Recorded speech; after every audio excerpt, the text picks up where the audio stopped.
Let's see. Wait and see if anybody joins us.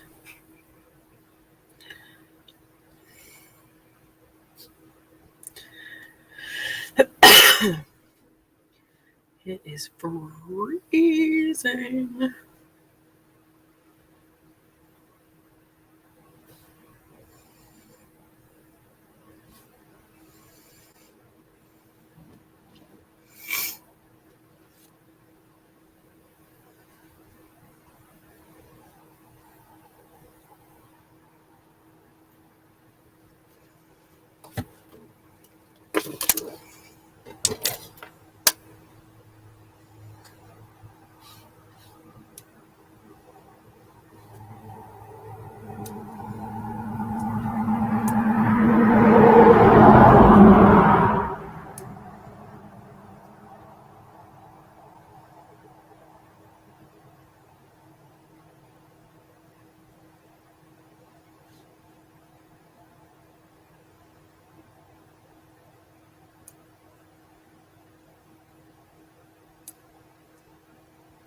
Hello, hello. Welcome, welcome.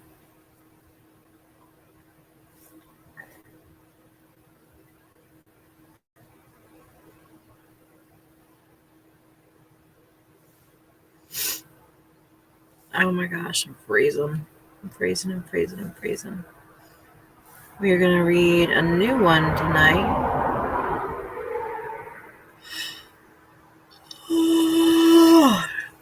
Burr.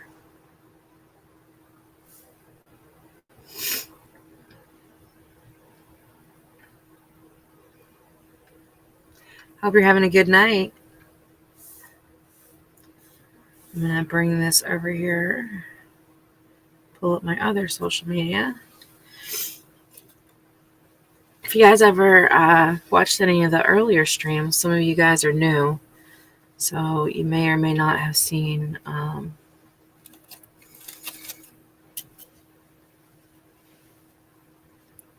whether or not I've added my uplink or my uplink link tree. I am freezing. It is 46 degrees and I have no heat. I just have a little space heater. This sucks. Hey Daniel, how are you? You always make my night when you come live with me.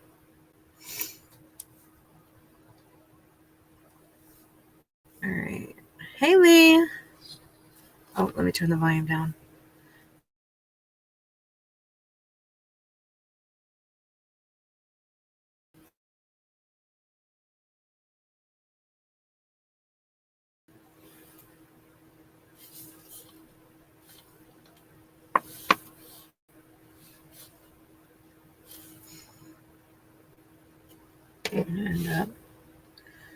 Hey Sarah, how are you doing tonight?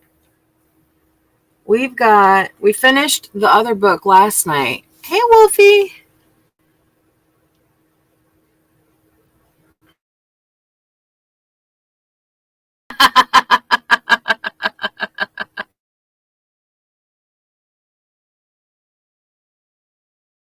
That has like the fake outline on it.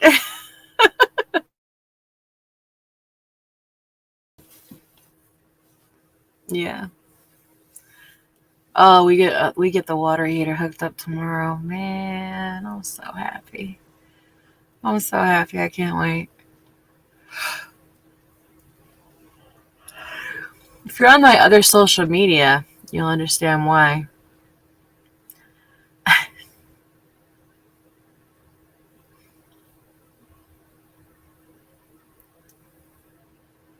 Yeah, it's freezing.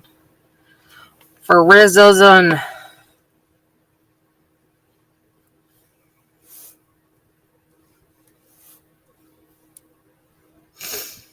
Hey, Tony.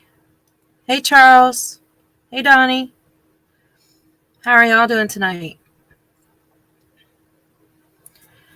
Oh my gosh. Burb. All right. I got too many social media now. It will be funny. It will get hooked up, and then you'll have to wait an hour to take a shower. Oh, the anticipation. Don't make fun of me.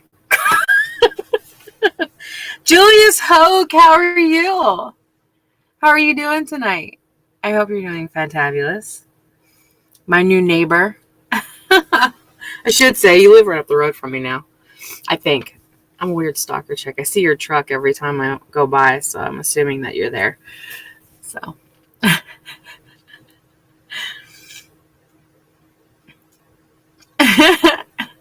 I'm weird like that.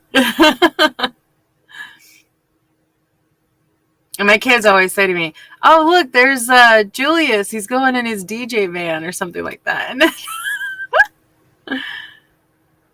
My kids stalk you now, too. Better watch out. They're going to make you play Baby Shark. Like on repeat. I'm kidding. They won't. Maybe. Just the dubstep version. Yeah. I play it when I'm coming up to the high school to pick up my daughter. I will blast it. I will be bumping Baby Shark as I come up to pick her up at high school, and she's just like bebopping away, like, whatever. There's a metal version. Oh my gosh, she would love that. She would absolutely love that. I am so tired. Oh, today just really did it for me. This cold weather, man, is kicking my ass. I need to do something about heat in here. Leo Moracciolio. Macaroni? What? Leo Macaroni. It's official. That's his last name because I can't say it. Moraccioli. Yeah. Chapieski. Yeah. I'm going to have to keep saying your last name because I can never get it right. Hey, Larry. How are you? I hope you're having a fine Tuesday evening. Chilling out. My daughter ended up making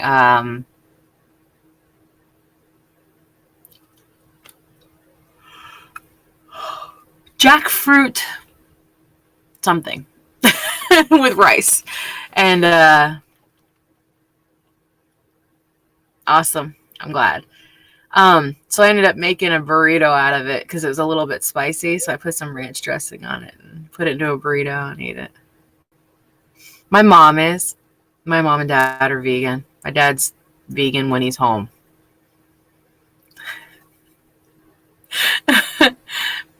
When they first started becoming vegan and like she finally convinced them to do it, first of all, they lost a ton of weight.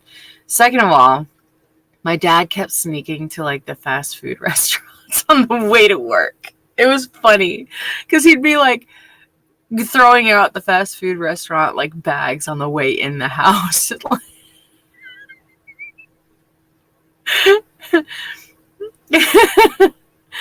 But yeah. She tries to cook vegan for my mom. Oh my goodness, sorry, I'm tired. So yeah. It was a trip. Now I don't think they even really care anymore. I mean, they do. My parents are definitely vegan, but yeah. Are you guys ready for this new book? I'm not. I'm ready to go to bed. But I promised I would read it, so. If you guys have been following along, yeah, someone's saying jackfruit is like yelling vegan at the top of your lungs. It's not bad. I actually like jackfruit. It reminds me a lot of artichoke. If you've ever had artichoke hearts, that's what it reminds me of. But it has the texture of like pulled pork, which is so weird. It sounds so bad, doesn't it? But yeah. All right. The very sleepy version of the Dark Highlander. Are y'all ready?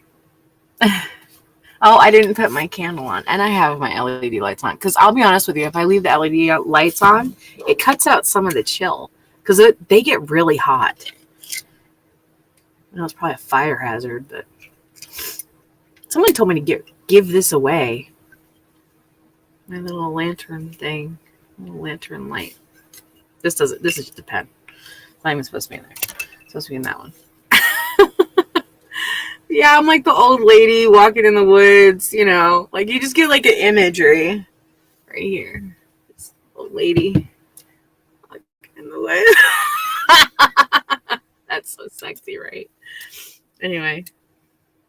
So, yeah. I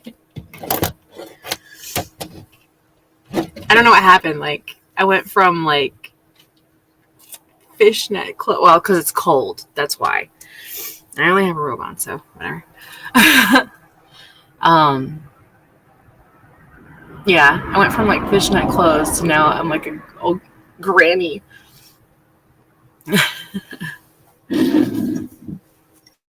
I did upload a whole bunch of new content today, just so you know.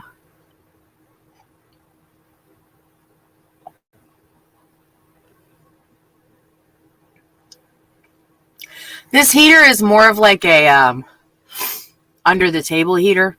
It's not meant for big spaces.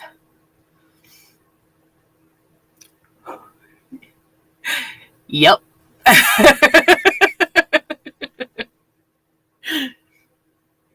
Yep.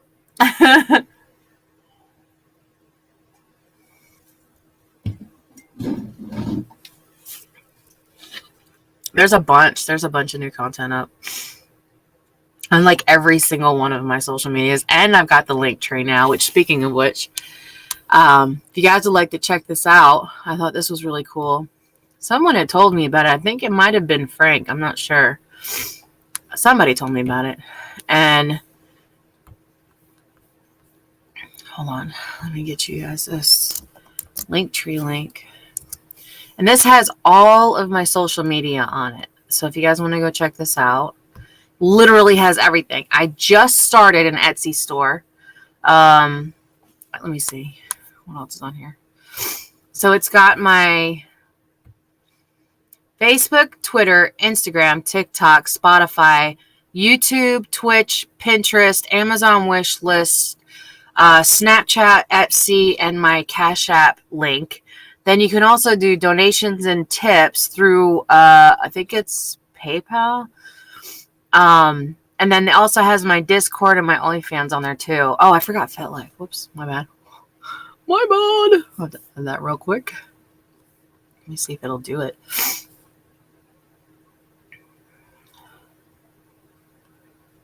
I don't have WhatsApp, so don't even bother asking me. I'm working on Patreon. I haven't got that approved yet. I closed out the damn window like an idiot. Oh, no, I didn't. I saved it. Okay, good.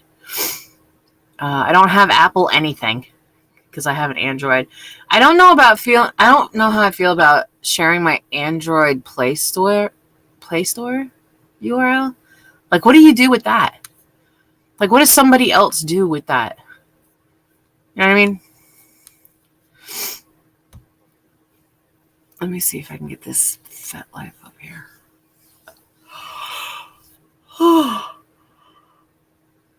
I've been so far behind, like trying to get caught up and stuff. It's crazy. All right, let me see if I can get this going here. Sorry, I know I'm supposed to be reading right now. Such a bad girl. Oh, I know why. Because I couldn't figure out how to get it to like the main profile. How do I get it? Oh my god, I have so many fucking messages. It's not even funny. I've been getting like bombarded. I made the mistake of putting my Snapchat on Twitter, like openly. I got like 60 requests in 30 seconds. I've never seen it happen that fast before, ever. 60 requests in 30 seconds. Like, what are you, like, sitting there waiting for me to, like, upload shit? I will look the Android bit up. I'm trying to get social media up for my computer service business. I'm telling you what, if you have multiple social medias, let me show you this. And I think I may have showed you guys this last night. I'm not sure. Fun story on Facebook, had ads up for a week, none went over 500 views. Made an ad with a cat on the laptop. 2,000 views in 3 days. What if I had a cat on me while I'm on my laptop? I think that would work. All right, guys. So, what was I on? Oh, yeah. I was about to go to my FetLife. Don't do that. This is Linktree. As you can see on the right-hand side, this is what it actually looks like when you bring up my link. It has all of my social media tabs right here. You have your donations, my Discord, my OnlyFans. I'm getting ready to add my FetLife. But it has Facebook, Twitter, Instagram, TikTok, Spotify, which I don't have any music on there other than Wes Holyfield. My YouTube, which is the same thing as what you guys are watching. My Twitch, my Pinterest, Amazon wishlist, Snapchat, the new one, I think. And then my new Etsy store, which I don't have anything in it yet. So I literally just made it today. There's like a picture of me on there for $1. I did it as a test. My Cash App. And then I think with the donations and tips part of it, you can leave it to like a custom amount if you want them to donate like that way. It does go. I have it set up through my PayPal. But I think you can do like Venmo. You can do. There's a couple of them that I've never seen before, which isn't hard because I'm new to social media in the first place. The past year or so has been really just like a learning process. So. But since yesterday, I've got 36 views and 11 clicks, so that's cool. It does give you a little bit of analytics, but if you want the in-depth one, you got to go pro. So I just got the free one. But I mean, I've been telling people about this. As soon as I found out about it, I've been telling everybody about it. So,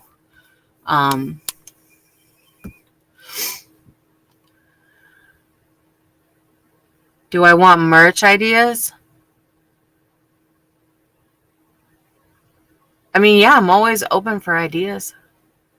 My basic plan is gonna have, and I'm thinking like Phoenix or like a peacock, because I like peacocks.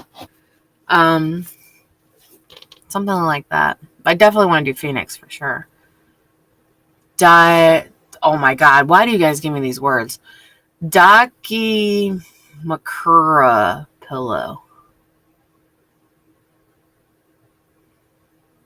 So like a squishmallow. That would be actually pretty bad.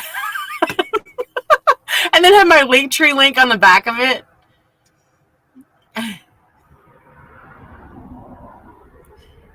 It's a weird name because the Japanese are kink as fuck. No, I would never have guessed. Ever. Just because the girl's having sex with an octopus doesn't mean anything.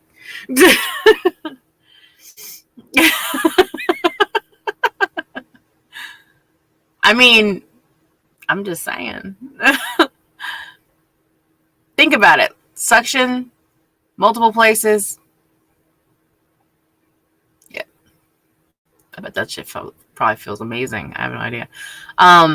Full length body pillow with me. Just saying, that's merch. I mean, even if it's just here. Because I am a squishmallow.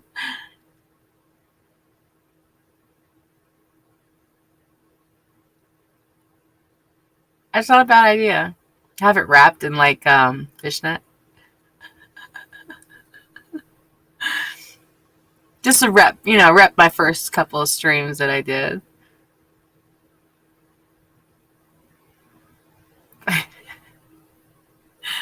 I don't know, you'd be like sleeping and it would be on your face, and then you'd go to get up and you'd be like, sweet.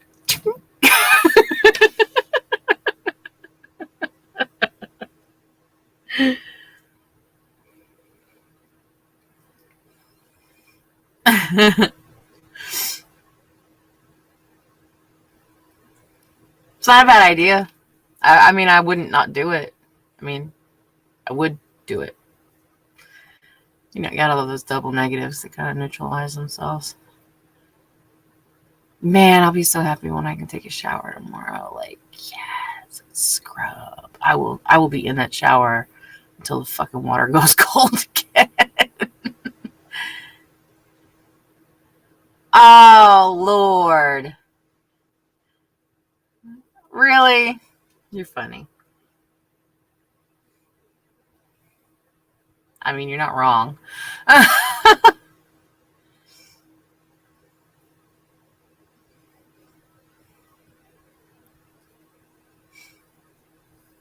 Anyway. All right. So, Brandon Tucker, how are you doing this evening? America's sweetheart. Much love.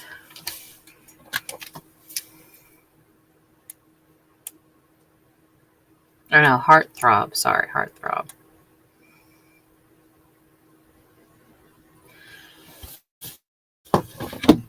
He told me he was married the other day.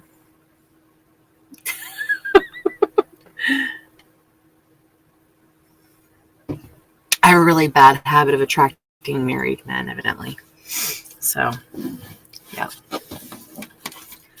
I go from writing romantic stuff to dirty stuff, full service. Amen. Amen. I go from morning announcements like a radio announcer to amateur singing to having guests on my show to going to live shows to cooking, reading romance novels, and then I talk about my other social media and oh no, you have no idea. You have no idea. No idea. But I'd love to read it. Absolutely would love to read it. You can send it to me anytime. Anytime.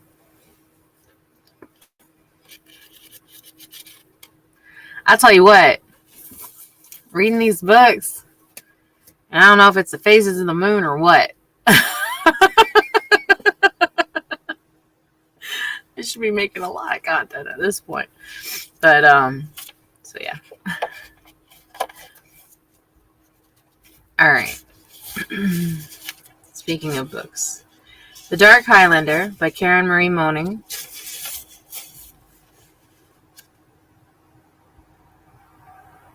This one is for the women who made it possible through their extraordinary encouragement, support, and patience. Deirdre, Knight, Wendy McCurdy, and Nita Taub. Why she gotta have weird names? Talblib. Thank you. Time is the coin of your life. It is only the coin that you have, and only you can determine how it will be spent. Be careful, lest you let other people spend it for you. Blood moon eclipse last week. It's a possibility. Carl Sandburg. First prologue. In a place difficult for humans to find, a man, of sorts, it amused him to go by the name Adam Black, be among mortals, approached a silk canopied dais and knelt before his queen. My queen, the compact is broken. Eobhil, queen of the Tuatha De Danann, was silent for a long time. When finally she turned to her consort, her voice dripped ice. Summon the council. This one's like sharp.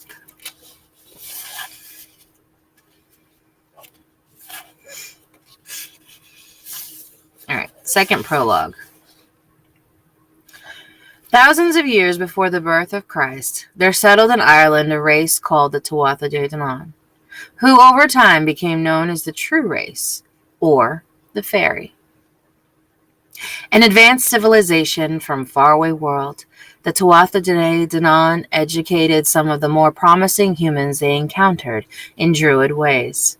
For a time, man and fairy shared the earth in peace, but sadly, bitter dissension arose between them, and the Tuatha De Danann decided to move on. Legend claims that they were driven under the hills into the fairy mounds. The truth is, they never left our world, but hold their fantastic court in places different for humans to find. Difficult for humans to find, sorry. I'll turn this down some. You guys can see what I'm doing here. There.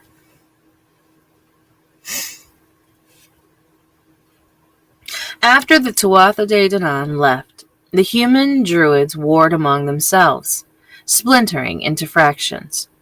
13 of them turned to dark ways, and thanks to what the Tuatha De Danann had taught them, nearly destroyed the earth.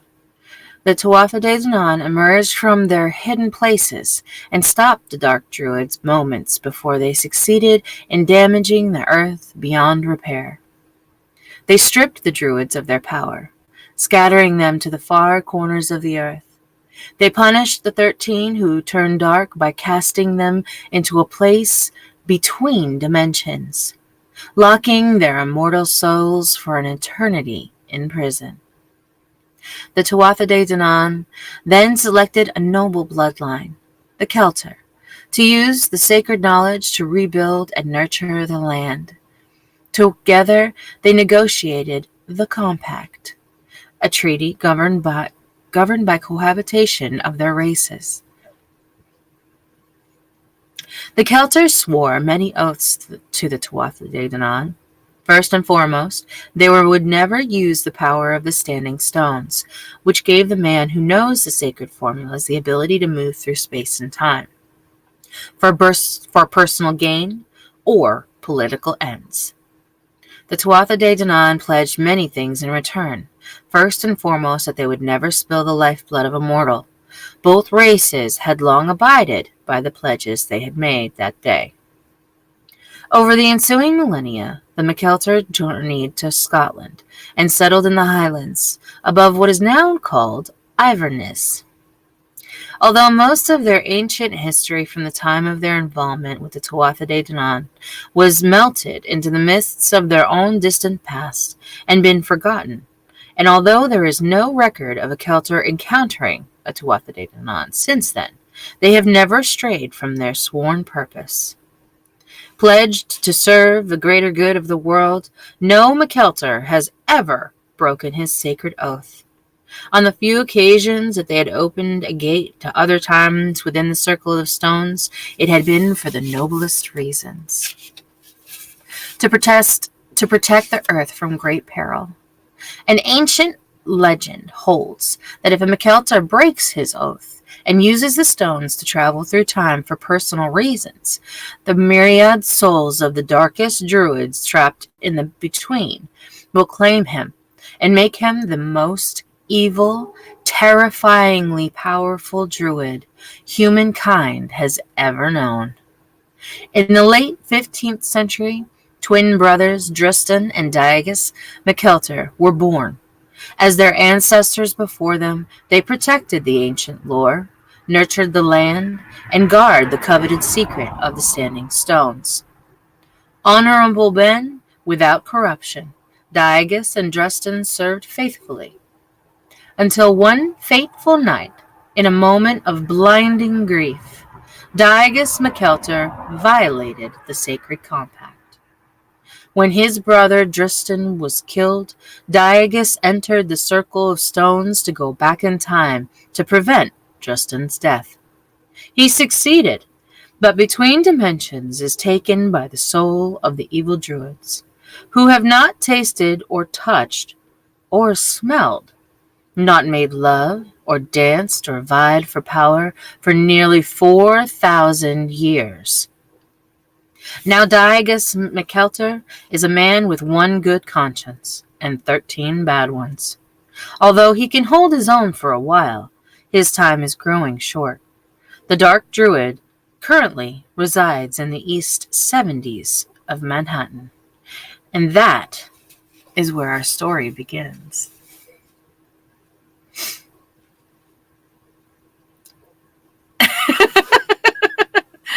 And I click off. No, I'm just kidding. I was messing around.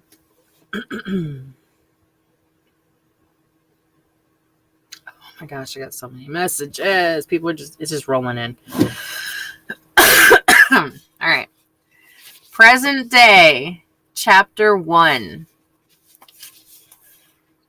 Hey, Capone. How are you? I'm just going to say your last name because I can't say your first name. We're reading the first chapter of the new book. So welcome, welcome. Diagus McKelter walked like a man and talked like a man. But in bed, he was pure animal. Criminal attorney Catherine O'Malley called a spade, and the man was raw sex with a capital S. Now that she had slept with him, she was ruined for other men. It wasn't just what he looked like, with his sculpted body, skin poured like gold velvet over steel, chiseled features and black silky hair, or the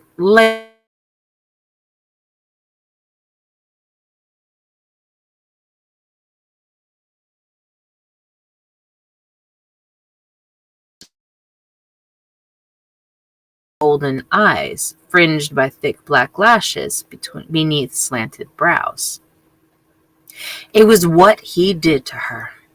He was sex like she had never had in her life. The Catherine had been having sex for 17 years. She thought she'd seen it all. But when Diagus McKelter touched her, she came apart at the seams. Aloof, his every movement smoothly controlled.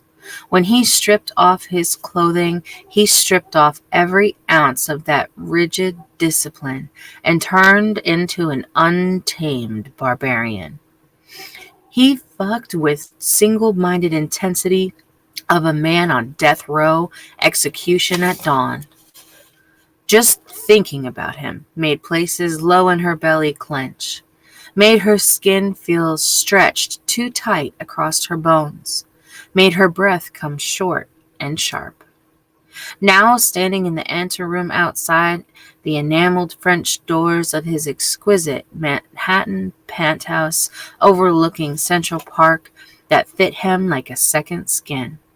Starkly elegant, black, white, chrome, and hard. She felt intensely alive, every nerve wired. Drawing a deep breath, she turned the handle and pushed the door open. It was never locked. As if he feared nothing 43 floors over the flash and razor edges of the city. As if he'd seen the worst the Big Apple had ever had to offer and found it all mildly amusing. As if the city might be big and bad, but he was bigger and much badder. She stepped inside, inhaling the rich scent of sandalwood and roses. Classical music spilled through the luxurious rooms, Mozart's Requiem. But she knew that later he might play 9 Inch Nails and stretch her naked body against a wall of windows that overlooked the conservatory water, driving into her until she screamed her release to the bright city lights below. Told you this shit was going to be awesome.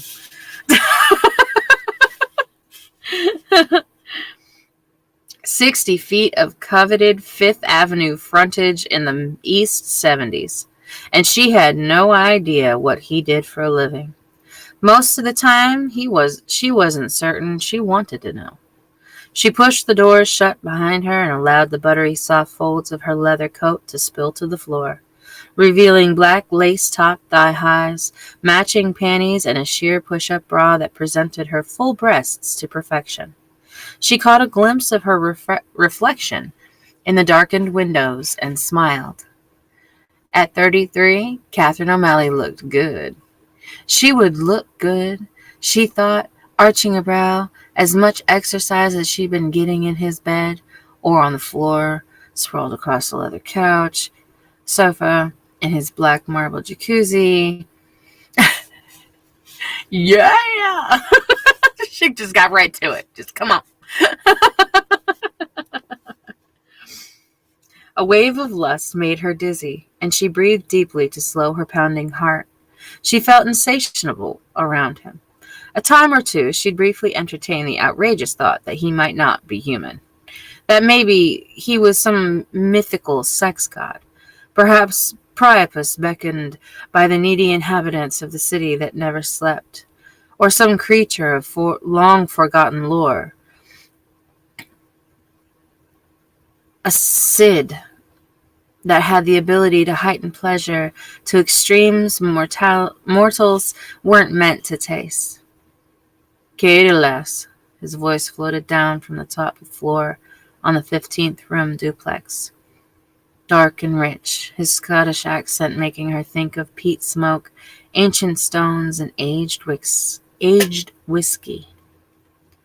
Only Diagus McKelter could get away with calling Catherine O'Malley Katie lass. As he descended the curving staircase and entered the 30-foot living room with its vaulted ceilings, marble fireplace, and panoramic view of the park, she remained motionless, drinking him in. He wore black linen trousers, and she knew there would be nothing beneath them but the most perfect male body she had ever seen.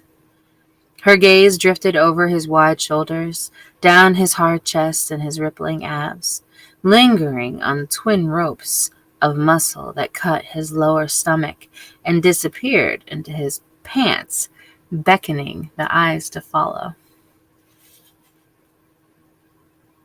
Good enough to eat.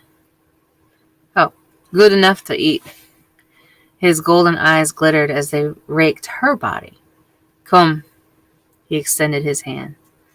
Lass, you take my breath away. Your wish is my command this eve. You have but only to tell me. His long midnight hair so black it seemed as blue-black as the shadow beard on the amber glow of recessed lights, spilled over one muscled shoulder, falling to his waist. She sucked in a quick breath. She knew the feel of it sweeping her bare breasts, abrading her nipples, falling lower across her thighs as he brought her to peak after shuddering peak. As if I need to say anything. You know what I want before I know myself. She heard the edge in her voice, knew he heard it too. It unnerved her how well he understood her. Before she knew what she wanted, he was giving it to her.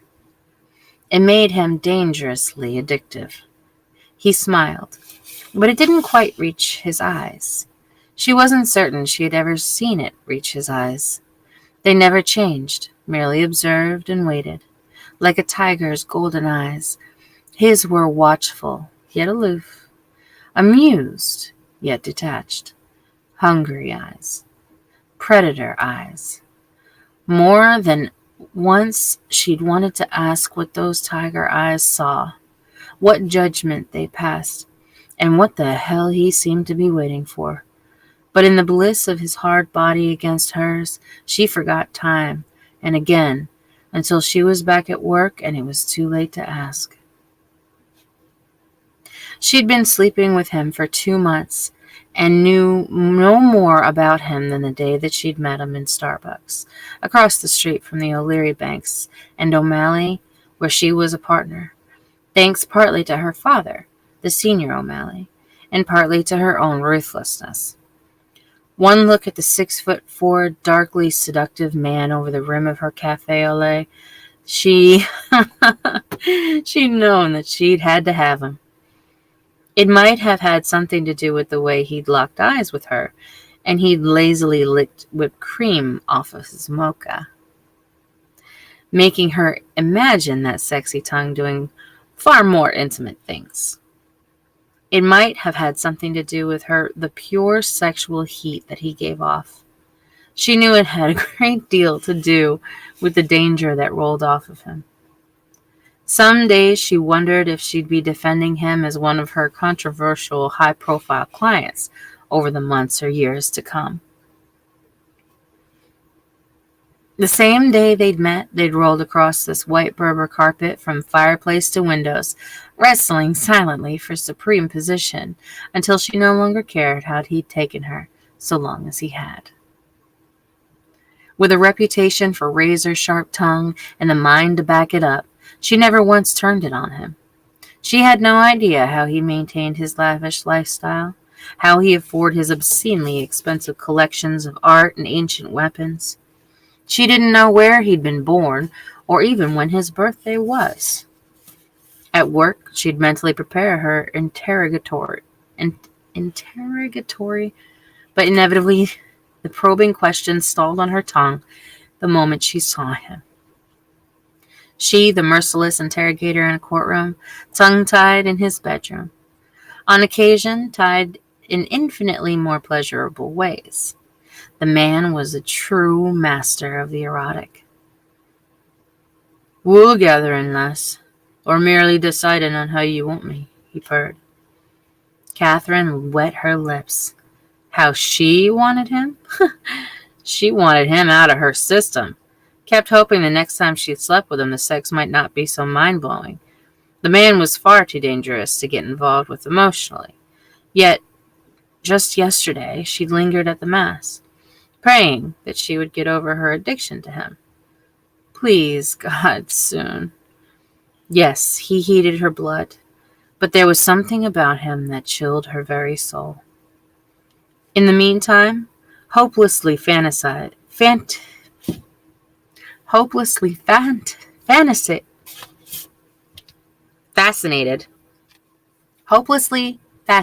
as she was, she knew exactly how she would save him. A strong woman, she was aroused by the strength of a dominant man. She would end the night sprawled over his leather sofa. He would fist his hand in her long hair.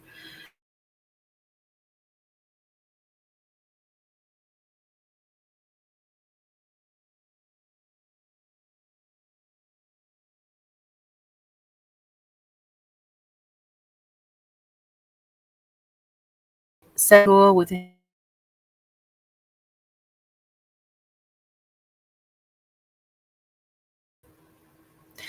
There was something about him that bordered on terrifying. She thought as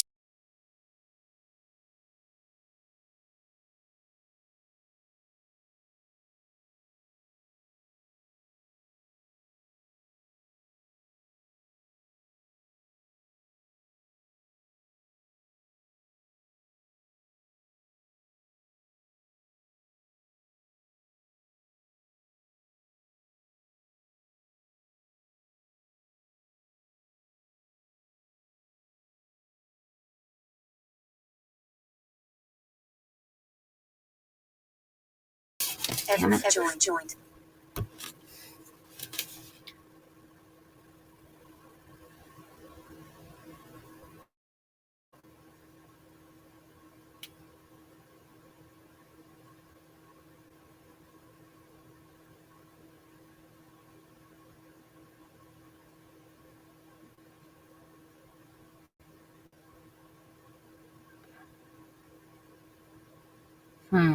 Am I back now? Crap. Where did I leave off at before it cut out? Being addicted to someone is beautiful torture and a knife to the throat of one's soul. You are very correct, Daniel. Although a knife to the throat sometimes can be. Just saying. So I don't know where I left off.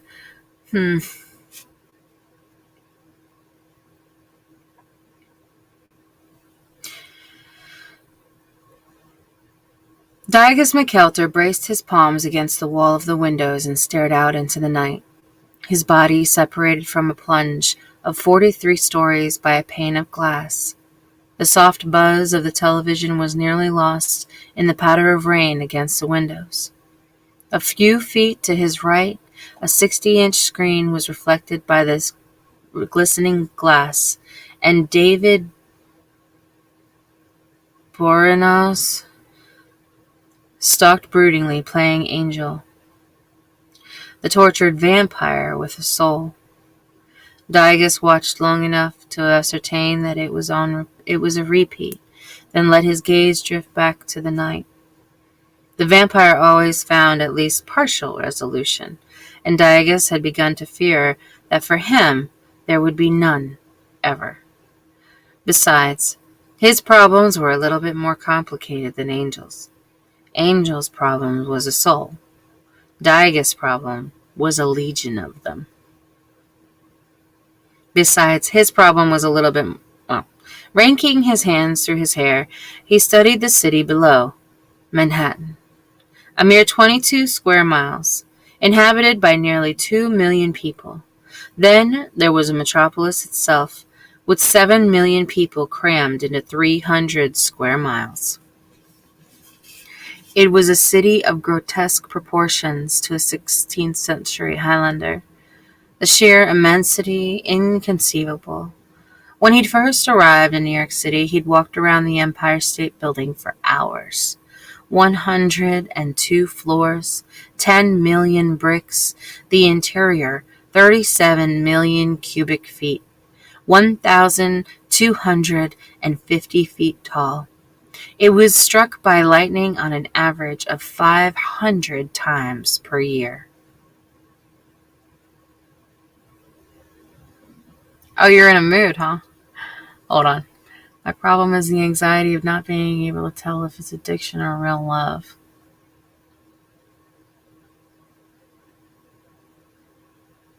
Take a break. Do your own thing. For a little while.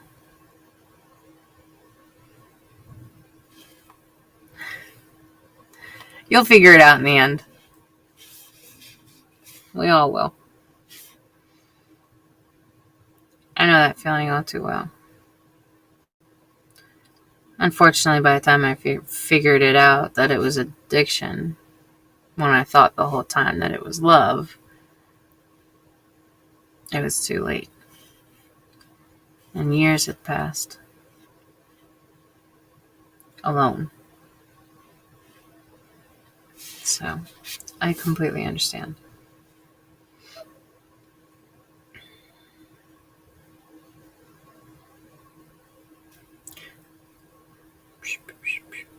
Oh, what matter of a man built such monstrosities? He'd wondered. Sheer vanity was what it was, the Highlander had marveled. And a fine place to call home. New York City had beckoned the darkness within him. He'd made his lair in the pulsing heart of it.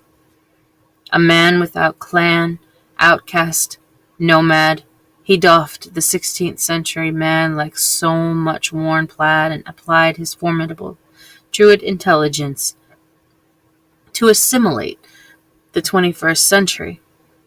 The new language, the customs, the incredible technology. Though there were still many things he didn't understand. Certain words and expressions utterly stumped him. And more often than not, he thought in Gaelic, Latin, or Greek, and had to hastily translate. He'd adapted at a remarkable rate. A man who possessed his esoteric knowledge to open a gate through time, he'd expect 5 centuries to make the world a vastly different place. His understanding of Druid lore, sacred geometry, cosmology, and natural laws of what the 21st century called physics had made the wonders of the new world easier for him to fathom. Not that he didn't frequently gawk. He did. Flying on a plane had fashed him greatly. The clever engineering and fabulous construction of Manhattan's bridges had kept him occupied for days. The people, the masses of teeming people, bewildered, him. He suspected they always would. There was a part of the 16th century Highlander he'd never be able to change.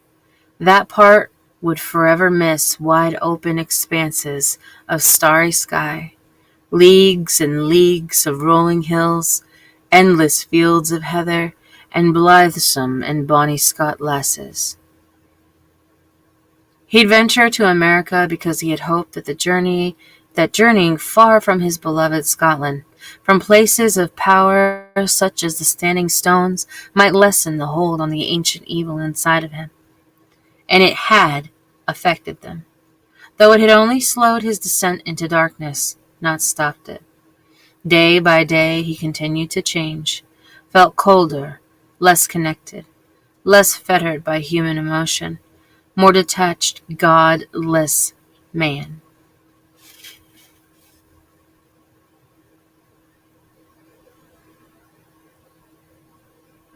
Interesting, your immediate response actually helps. Thank you.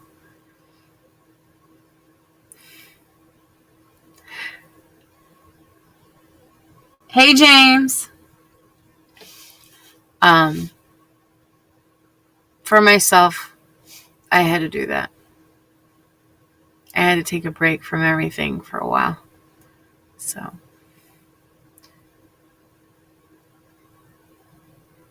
yeah, I had to. I had to take a break, and it sucked. It really did. It tore me up. I don't know what was worse. Thinking that I was in love, feeling it almost completely down to my very soul, like 100% sure, or knowing that I was wrong. When you have a battle with yourself, that's when you really got to decide which way you want to go.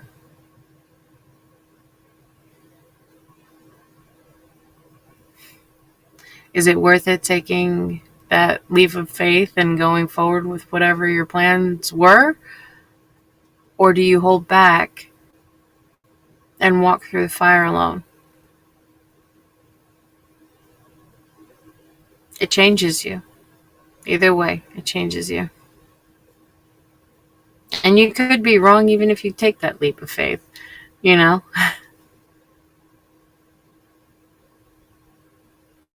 Shakespearean sonnet. And that's good. That's good. You should publish it.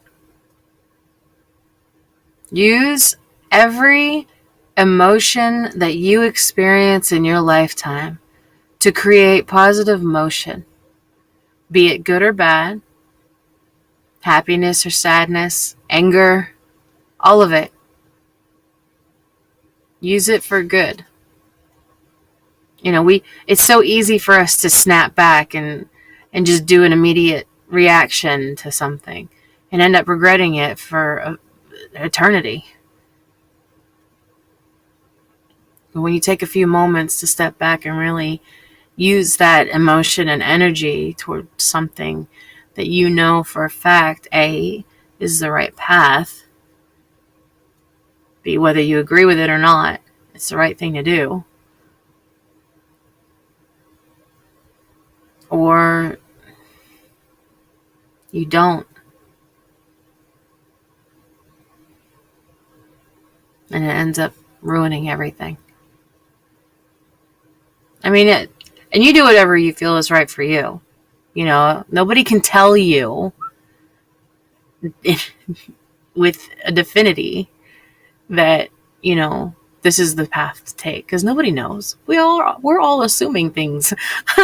We're all thinking that this is the right way to go. We have no idea. We have no idea.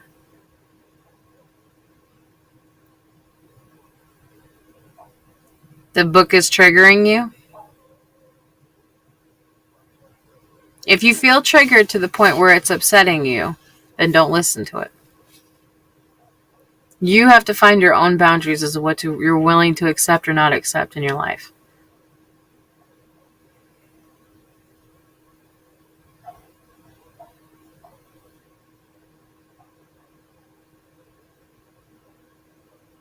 I'm sorry that it's triggering you.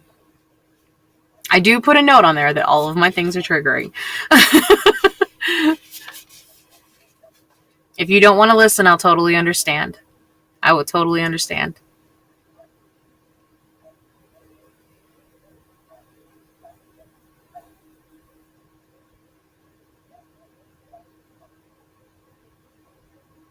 It brought me your advice on taking a break. Keep going. Well, okay. If you're not sure, give it 3 days. 3 days at the very minimum to really think about what do you want to do going forward.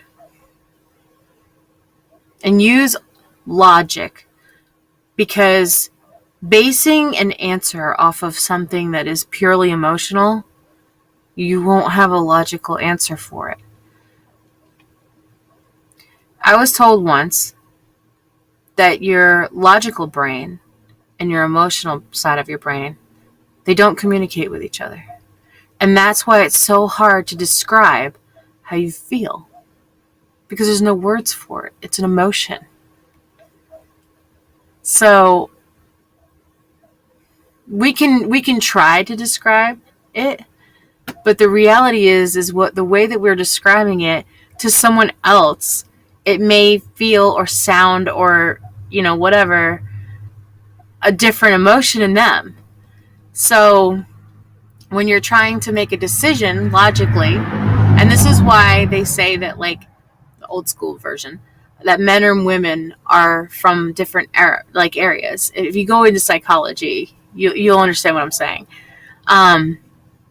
Women think emotionally. Men usually think logically. They look for a logical answer in an emotional state. There is no logical answer to an emotional state. It's just emotional. And the same thing goes for women. If you're basing, or let me not say women and men, but feminine and masculine. How about that? Masculine usually think logically. Feminine usually think emotionally. They base it off of how they feel about something. So women, or feminine, will usually try to, like if they reach out to get an answer, it's an emotional response that they're looking for. That's one of the biggest contributing factors in the miscommunication between partners in relationships. So I hope I give you a little tidbit and like the inside or look from it. And you may not agree, and whatever, it's not a big deal. But yeah, give it at least 3 days. And look at the whole picture.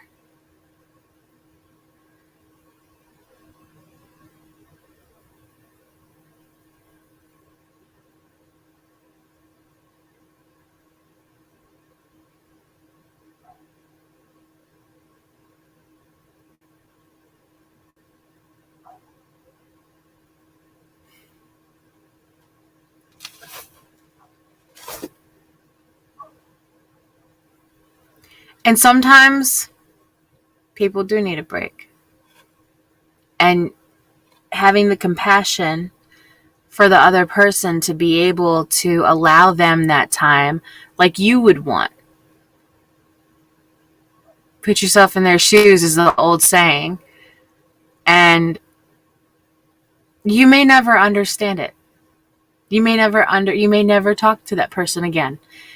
And seriously, you may never talk to them again. And you may never get an answer. And sometimes not having an answer actually is an answer. I just had this conversation with my son.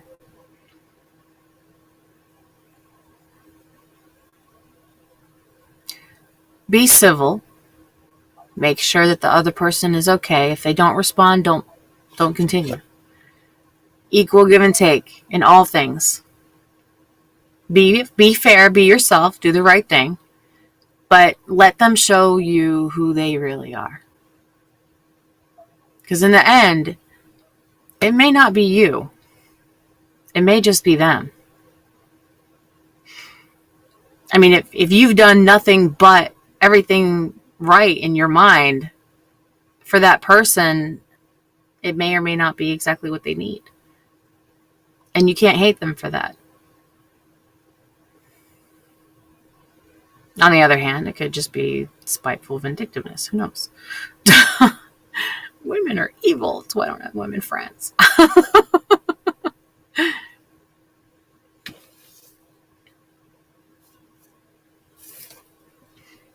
So yeah.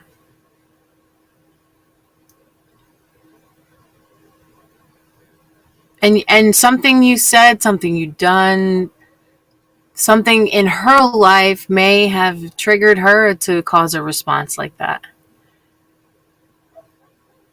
No, absolutely. I want people to always feel free to come here and talk about whatever they want to talk about. To a point. But yeah, you're fine. You're fine. I want you guys to feel like this is a safe place to talk about anything. And I'll be honest with you, for guys, you don't have any support out there at all. And you're told that emotions are a sign of weakness and that you shouldn't be that way, that you're supposed to be like the man of the house. Bullshit. You're still a fucking human being. You have emotions. Just like everybody else. We forget to be human in this world.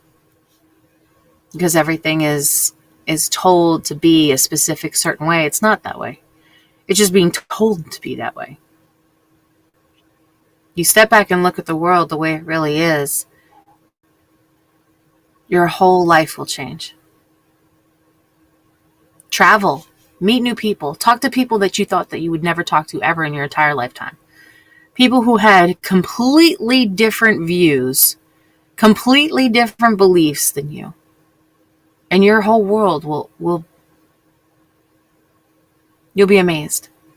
Your whole world will change. Don't get stuck on one thing, because then you're just stuck, right? Yes, it sucks.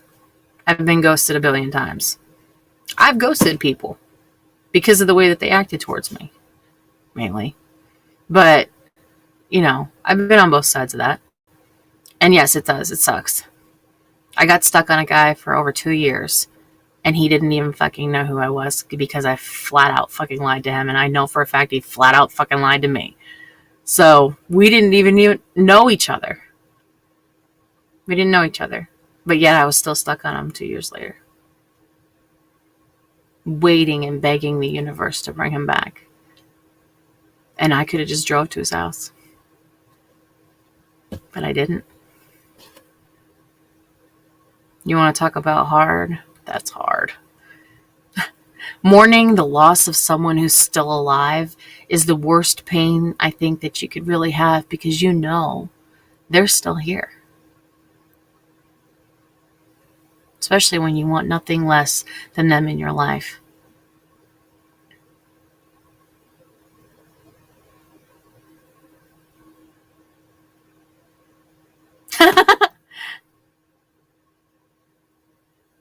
It spanks your heart, huh? I'm just making light of the situation. Focus on the things that make you legitimately happy. Things that you did long before you met this person. Trust me, it'll help. You've lived your life up to this point without that person. There's 8 billion people on this planet. Just about. If the person doesn't want to be with you, they don't want to be with you. And that's okay. Yes, it sucks, but that's okay.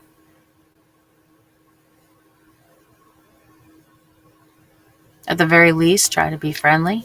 If that doesn't work, then so be it. And I think very differently than most people. So,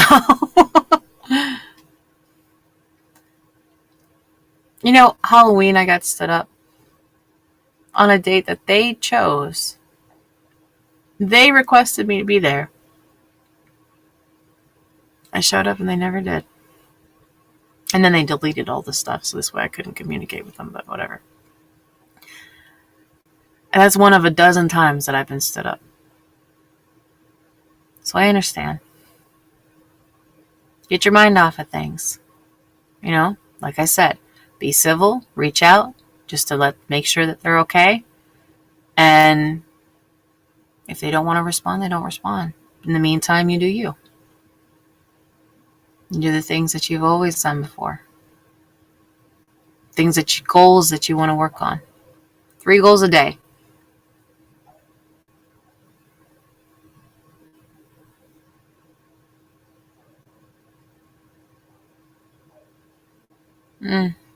Give it 3 days at the max. 3 days. If in 3 days from now, you still are not talking to this person, and you still haven't heard from this person, even after you've tried to reach out, just lightly, it's time to move on.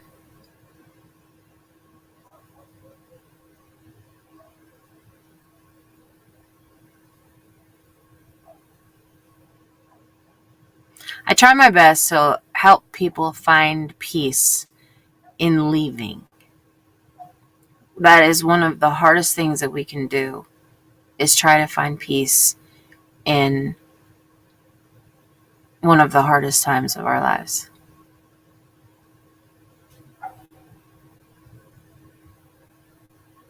You will be the first know then.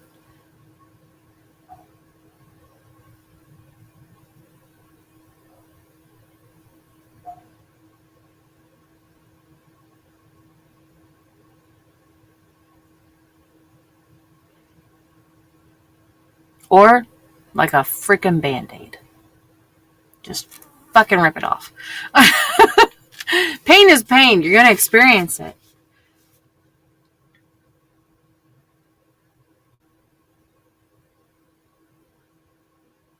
After the next 3 days, you'll be the first to know. Okay, gotcha. I couldn't understand what you said at first.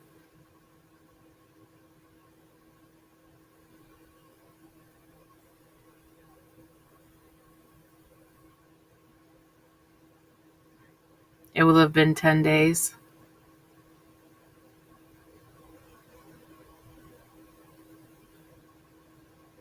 Okay, so from this point, now that you've gotten some advice from somebody, which I don't know how good my advice is. I'm still single a year later. So I don't really have good advice for people. But I'll be honest with you, like, I'm slowly accepting the fact that I'm most likely going to be single the rest of my life. Like, just dealing with that. Because literally the only thing that most people want nowadays is the instant gratification that I'm not willing to give them. And they get mad. They get pissed. They become... You get to see the demons come out. When you tell somebody no to something that they really want, and they know that you can give it to them, and you say no,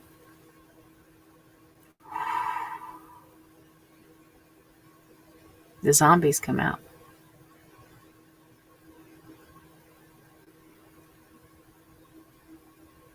Taking a break advice, I'm going to assume that it is what she is doing. Possibly. I can't speak on her behalf. But I know that women usually, if they feel upset about something, they separate themselves. Or they do the complete opposite and overly obsess about something. It did not occur to me that that could be it. Sometimes people get overwhelmed in life in general. We have so many different things, things going on. Plus, the holidays are coming and, there's a lot on their mind.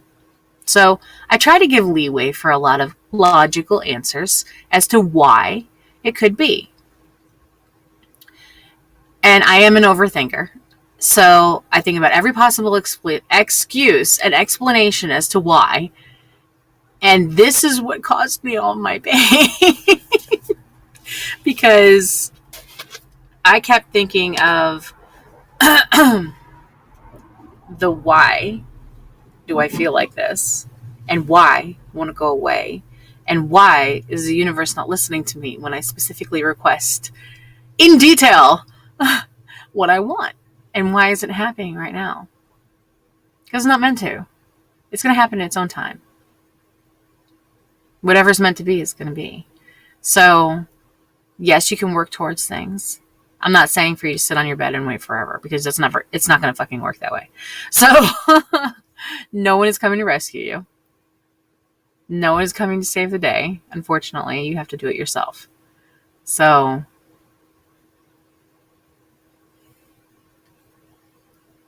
literally kicking myself. And you can't be so harsh on yourself either, because you, like I said, you're a human being. You have 1% error automatically derived into your DNA. So you got to give yourself some leniency as far as like life. Trust me, I totally understand. I totally understand. Maybe not to the extent that you're feeling, but I understand where you're coming from. And yeah, I've been on both sides of it. I've been the giver and the taker. So, and overthinking, man, is like overthinking and anxiety and worrying and waiting and the not knowing is the worst feeling, because all you're trying to do is fill a hole that there may never be a cork for. You know, there may never be an answer for the question of why. Maybe you're not meant to know. Maybe it's not meant to be because of the fact that it was toxic for you. You know, maybe it's a blessing because of the fact that, you know, it could have been your total undoing. You know, it could be anything. And that's the overthinking part of me. I think you'll be fine. I think you'll be fine. You've definitely lived up until this point, and you can live another 50 years the same way as you have before. Like you said, it's only been a few weeks, right? Just see how it goes. Give it 3 days. See how it goes. See how you feel after 3 days. And if you still feel the same way, do what you feel is right at the end. Because in the end, nobody can tell you any different. You're going to do what you want to do anyway. So, but then again, so can the other person. And sometimes you just got to walk away if it doesn't work out. Maybe it will. I'm not helping. I'm not helping. This is why I'm single. Because I can't fucking make up my mind. Because I'm so like two-sided as far as like looking at both sides of like the perspective of both people that, yeah. And I have like so many different sides to me that it's so difficult for me to. I look like I have buns on. Oh, there for a second it did. Oh, because the way I was laying, because the feather behind me. I look like I had Princess Leia buns on my head. Anyway, sorry, I got distracted. I think you'll be just fine, Daniel. I promise you, everything will be okay in the end, no matter what. No matter what. You want to talk about the ultimate ghosting? I was talking with my girlfriend, who was my best friend since I was in like elementary school. And she was talking about coming up here because she lived in Florida. And she was going to come up here and spend time with me and the kids. And we were going to have a good time because we hadn't talked in forever. And she had all these plans and everything. And the next morning, I got a phone call from her cousin, who I hadn't talked to since high school. And I texted her. I said, Stace, why is your cousin calling me? This is so weird. Like, what? And she didn't answer. So I called him back. He said, Eve? Yeah. And then there was just silence. I said, she's gone, isn't she? He said, yep. They found her unresponsive in her apartment this morning.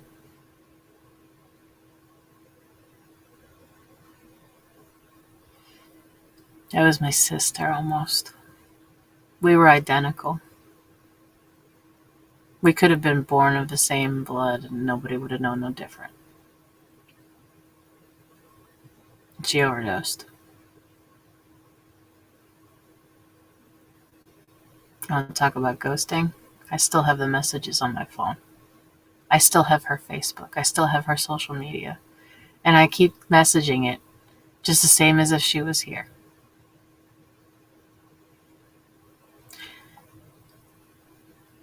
I don't know why she did what she did. And I'll never know why. I'll never get her back. But I know that she did whatever she did for her own reasons. And that I was the last voice that she heard before she was gone. And that gave me peace.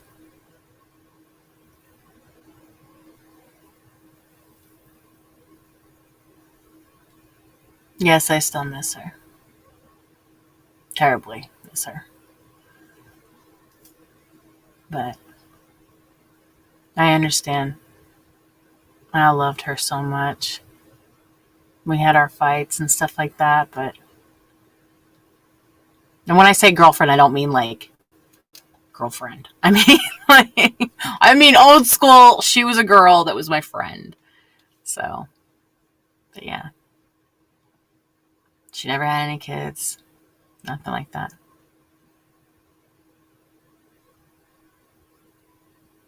You don't have to say anything. I'm just explaining. I understand the pain of losing someone that you want nothing more than to be in your life. I understand. So I know that you'll be okay no matter what. One way or another, things will work out in the way that they're supposed to. So until then, you just keep breathing. And you just take it half a day at a time. And you wait 3 days to decide. And after that, you just do what's right.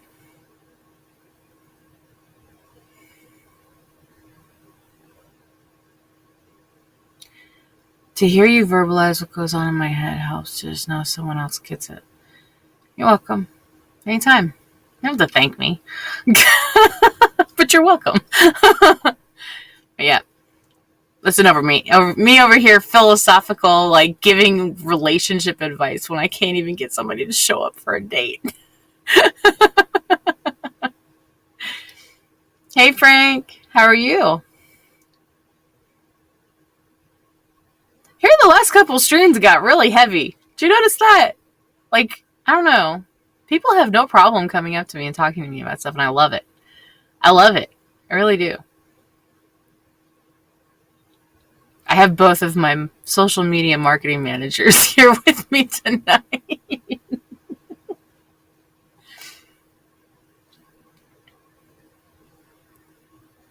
Howdy, Frank. Every time I hear of Howdy, I think of Pierre, who's from Texas. Frank, I suggested Eve Dakimakura pillows.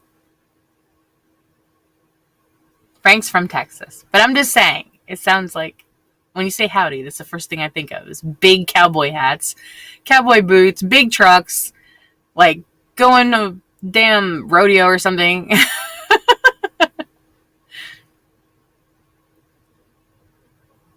Big guns everywhere. Literally. I want to go to Texas. I want to go see the SpaceX place.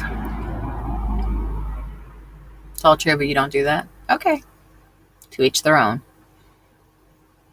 Do you drive around in a what are those called? Electric mini car. Mimi. Little flowers in the cup holder. Swerving in and out of those big trucks in traffic, going underneath them. That's what I would do. Shit. IKEA. Awesome. Is that the one with the new, like, symbol? They just changed it. Was that Kia? I can't remember.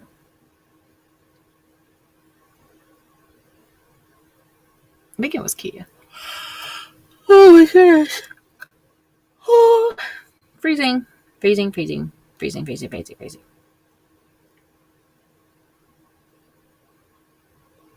I have a black Chevy Tahoe, and I call it my dirty black hoe. So much for reading tonight. I'm at 1:30 already.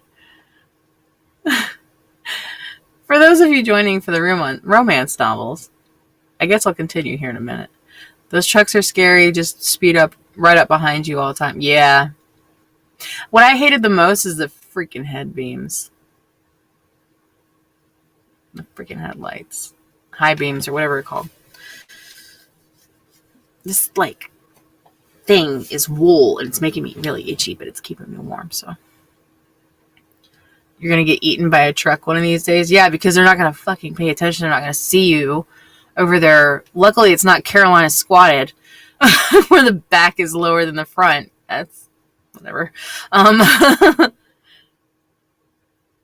Yeah, I wouldn't doubt it. Little tiny meep car.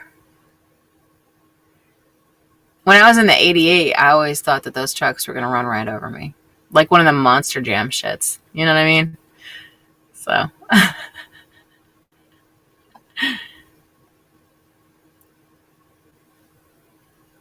Yeah. Lightening up the situation. Daniel, my love goes out to you, man. I know that pain, so. Is that what those are called? Carolina squatted? So yeah, when the front end of the pickup truck is up high and the back end is down low, like a dog wiping its ass on the fucking carpet, it's called Carolina squat. And it's now, I think, illegal in North Carolina. So you get a ticket if you squat your truck. Every time I see one, I think of a dog, like just rubbing his butt across the carpet.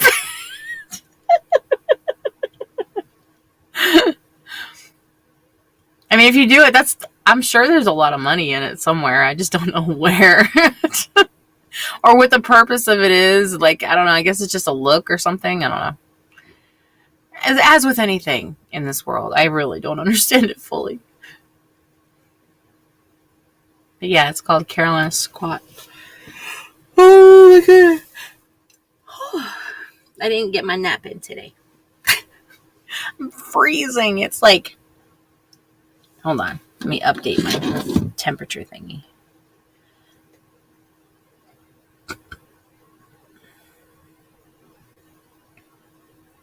Feels like 42. I have no heat. The rims alone are more expensive than the truck. You can see some cars that were dented by ball hitches from those trucks here. Oh, I don't doubt that. I got the biggest damn hitch on the back of my truck just to make sure that people don't run into the back of me. You gonna fuck up your shit before you fuck up mine. Sorry. Sorry, not sorry. Don't fucking tailgate me. Because I brake check like a motherfucker. Like, if you getting too close.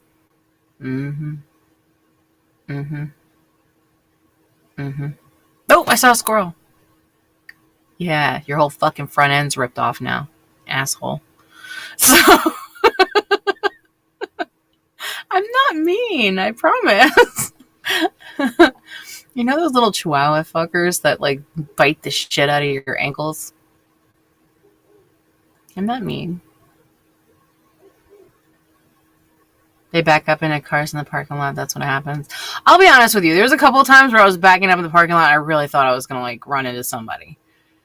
because I can't tell the space difference on this truck's front end, because the vehicle's shape is so square at the front, you can't tell the distance on the front part of it. Like, I need one of those like reverse cameras, but in the front. So I leave like probably a good 4 feet between me and the vehicle ahead of me, but then my ass end is sticking out in the middle of the fucking aisleway, and I won't back up into a spot. I'm sorry. I don't do that shit. No. I don't even have any energy. I don't even have enough energy to pull in regularly, let alone to back up. But I will pull through a parking spot to another spot, though. But yeah, and 3-point turn. You know, city parking, I fucking hate that shit. I hate it. I hate people who back into parking spots. I hate it when they back up into the parking spot so slowly and like arrogantly, and they're sitting there looking at you while they're backing up, and it's like, if you don't hurry the fuck up, I'm just gonna run into you. Like, I have the worst road rage ever. I really don't need to be like driving. Yeah, if people go under the speed limit, oh my god. I'll yell at them. This lane's for fucking criminal activity. Get the fuck out of this goddamn lane. And when you're doing like over the speed limit and somebody cuts in front of you, like there's nobody in your lane for miles, and there'll be somebody in the right-hand lane, and there won't be anybody ahead of them, and they'll get in the left lane to go below the speed limit. And I'm just like, I'm gonna fucking run you over. Like, angry. When I'm breaking the law, leave me the fuck alone. Get out of my way. And this is why I got 13 tickets. No, I'm just kidding. I got 13 tickets because I was getting stalked by a fucking state trooper, but either way.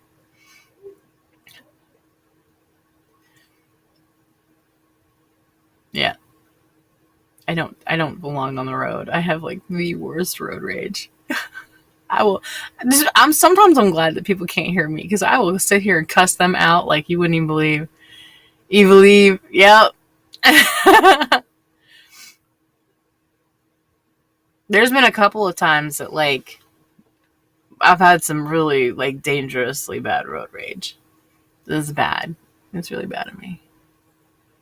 What is road rage Eve's persona called? Fuck that. Like, this is definitely Evil Eve.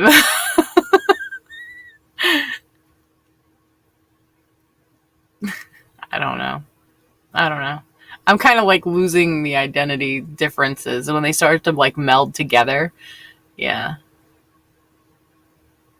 I've had so many people call me ma'am and darling lately, and I've been wondering if they've been watching and listening to the conversation, because I had 174 views from the other night, and I was like, damn, that was a lot. Like, I wasn't expecting that. And then all of a sudden it was like, ma'am, darling, ma'am, darling, ma'am, darling, and I'm just like, they're watching my shows. They're getting insight. I think that's what it was. It says it on the views after, when, like, if you have it up for a while. I know that the first couple of videos that I had from like 7 months ago, they had 54 views. So I thought that was pretty good. But yeah, the live show, I think it was Joey Waters. It was a live band show. And it was 174 views in that time frame or whatever it was. Yeah. Linktree does have it if you have the pro version, like you have to pay for it. I have the free version, so it just tells me that I have clicks and likes, but that's it. It doesn't tell me like where it's coming from or anything like that. Now in Twitch, you get the algorithm background. If you go into your, like, I'm thinking insights. I kind of am still working around all that stuff. But yeah, Linktree has statistics. I'm freezing. Who's this? Randy Johnson. How are you tonight? It's funny because sometimes like I'll post from Instagram over to my Facebook like other people's pictures, like if they're like a model, for example, if it's a model or if it's something that I see that I like, I'll share it to my story. Well, people think it's me and they're like, "Oh, you look so good in that." I'm like, "That's not me." Are you sure? Yes, that's not me. It even has like the person's personal link on it. Like, that's not me. It doesn't even look like me. What are you talking about? So,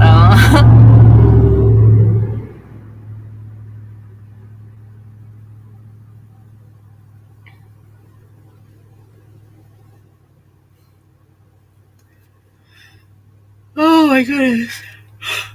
Whew. Maybe make a playlist of romance novel and post it to FetLife and Twitter. I can.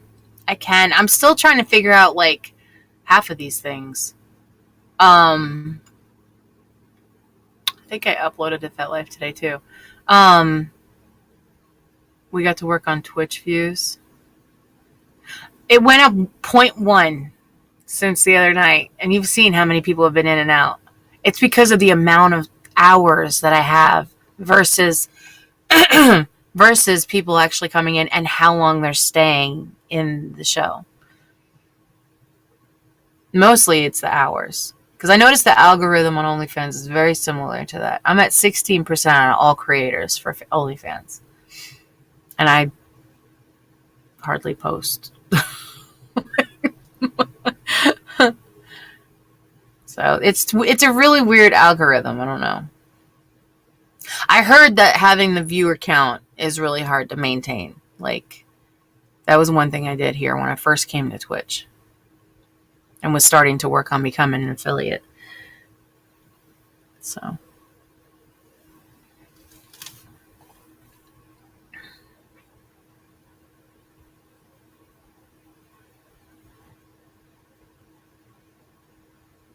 I even told my son, I was like, "Are you going to watch my show?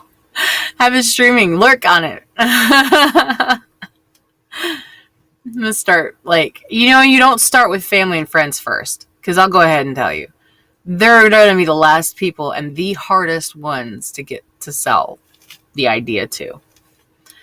You got to go with strangers. Strangers are always the best. Any salesperson will automatically tell you that. Just got to put on your shirt until you get affiliate. I will come in here in a fucking bikini. I don't give a shit. Everybody else is doing it. Why can't I do it? Twitch removed showing least viewers first for the just chatting category. So if someone wants to find a new streamer, they have to scroll all the way down. Oh, that sucks. Yeah, I'm like at the bottom of that. I wonder if there's a different category to stream under. I mean, I don't know. Hold on. There's like, okay, so I was streaming in the cooking channel when I was doing the cooking shows, and that got me viewers from other countries. So, I don't know. I mean, I know there's a lot of categories in Twitch that you can stream underneath. The main reason why I did just chatting is because most of the time we end up just chatting, no matter what we're doing. And if you see my face enough, which is like every day. Well, no, because if it's screen on the top part of the main part of Twitch, it shows who's live, right? Like if you just go to twitch.com, it'll show in the main scroll part on the top who's live right now. And no matter how many times you go to it, they'll have like whoever's live right now, right? Because everybody's schedule is different. And like someone told me once that they'd never seen somebody like so dedicated and like set up like a business kind of thing. Just chatting would still be your best bet, I think. I figure if the consistency is really the key to it, Because if they see my face enough, they see my titling, they see my name every single day, no matter when they come on, they're going to see my face somewhere. Plus all my social media. Oh my God. I like drown people in my social media. You got to sort by button, by viewer count. Changing the least viewers to first does not work on just chatting category, but it does for others. How about this? If I just keep being myself and keep doing what I'm doing, eventually I'm going to get somewhere. Well, either I'm going to get kicked off or the opposite. Or nothing. Isn't that how it always goes? They did it because of kids streaming and the stalkers. I'll be honest with you. The other day that was kind of a little creepy. When he asked if I pulled in my yard to bring things in the house. Are you outside right now? Like, do you want a cup of coffee? Because it's kind of cold. Like, did you bring extra long johns to stalk me outside my pop-up camper? It's not hard. You can hear me. My kids tell me all the time, Ma, I can hear you in the house. That's why I don't like have anybody here. Well, number one, because it's embarrassing as shit. But sort your Twitch videos by views and see what works. Oh, wait a minute. I get what you're saying. Ta-da! Do you see that reaction of my little light came on? Like, hold on, you gotta click the little. Hold on, let me check. Hey, Monster Jam, how are you? Let me get to my Twitch. It's gonna get really loud for a second. I'm sorry. Oh my gosh, the temperature just keeps dropping. Man, I can feel it. I can feel it dropping. See, even on my page, it's right there. All right, go into my streams. Oh my gosh, the temperature just keeps dropping. Man, I can feel it. That's what I sound like. Feel it dropping. See, even on my page, it's right there. Oh my God. All right, go into my streams. I sound so weird. I don't know. Like, I don't think I sound like that, but okay. Tired, be right back. Okay. Your night streams seem to be the most popular. Yes. And my cooking streams, if they're at 4 o'clock, then they're really popular for overseas. Because you got to think about, like, the time difference between countries, right? So, like, perfect example, Monster Jam and myself were an hour apart. And, like, if I play my stream at a certain time, and he's playing his stream at a certain time, it tends to overlap, right? So, like, the night ones, usually because during the week, people are at work. Now, I've been told that people actually put me on the channel and listen to me while they're at work. Or they'll watch me, they'll have me in the background. So, okay, during the day, I can do safe for work stuff, which is like the amateur singing, the music, the guests, kind of like regular radio talk show. Banter is gold. And then once you start getting into, just the same as regular TV, once you start getting into the afternoon, you can start bullshitting about stuff that's a little bit more, you know, livelihood stuff to get your mind off of life for a while. But then once you get into evening time, you can just be about bullshit about anything. Because after a certain time at night, most kids should be in bed. Should be. My kids aren't. My kids are free range, so. Have they heard how horny we've been? Maybe. There's a possibility. They've told me that they can hear me in the house. I mean, I'm reading a romance novel about, like, a dude rubbing his cock and stuff. So, like, you know what I'm saying? Like, whatever. So, okay. So, on the Twitch thing, you're talking about, like, the creator dashboard, right? Where you go in and you look at your videos. 59 new followers in the last month. Yes. All right. So let's see. Crap. Where do we go?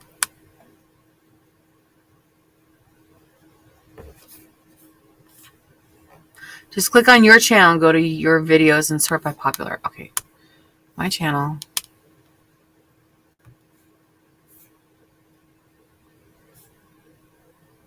Ugh. Here we go.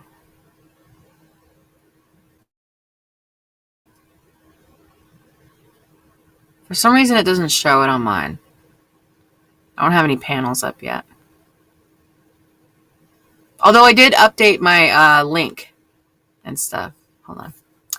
I know what you're talking about. Let me get to it. For me, it's in my creator dashboard, I think.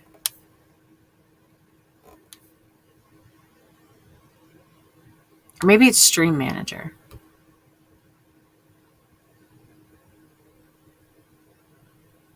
Because there's nothing at the bottom of mine to show. Hold on. Channel Analytics, Stream Summary. That's giving you all the analytics for the stream itself. Channel Analytics, nope. Content. No. All right, let me go back home. So you're saying channel.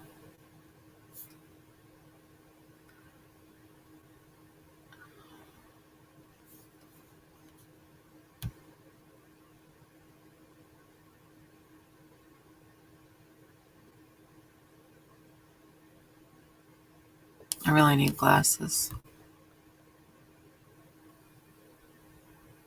Try clicking your name. Yeah, that's what I was just getting ready to do.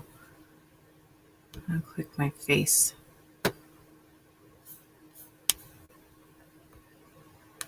Channel and videos. There we go. Settings. It's in settings. Settings, channel, brand, schedule, featured content, maybe. I know what you're talking about. You're talking about the actual videos, and I know what you're saying, but this is the hard part about this freaking site is I don't understand it. I don't understand it.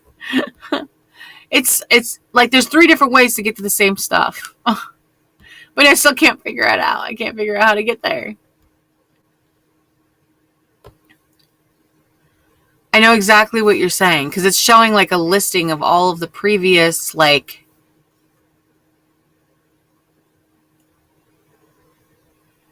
because you're the streamer. Okay. But either way, even like for all content creators, it should automatically be like the same thing because it's a setup. It's just a basic layout.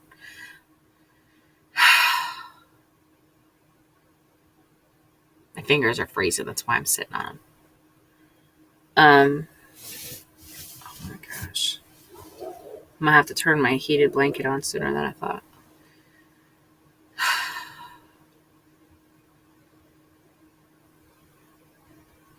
If I go to my Twitch page, let me go back. The main Twitch page.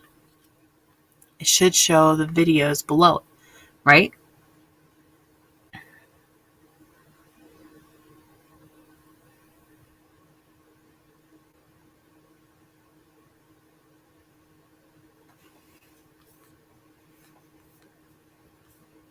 You know what it might be? It might be because I'm live right now. I just saw that. I just missed a Snapchat call. I didn't even hear it. Don't call me. Just text me. Like, for real. Don't call me. I feel so awkward, like, on the phone at all, ever. So...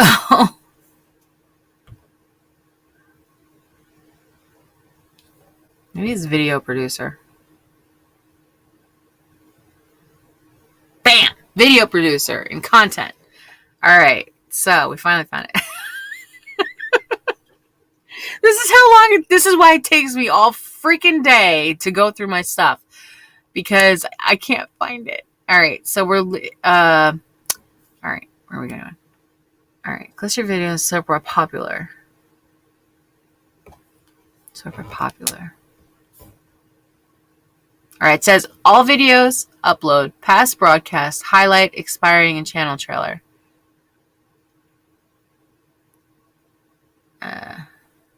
Yeah. How about that? Good Morning Internet Family had 60 views the other day. Romance Novel Reading had 55. Variety Stream and Chat had 34. Romance Novel Readings from November 21st had 265 viewings.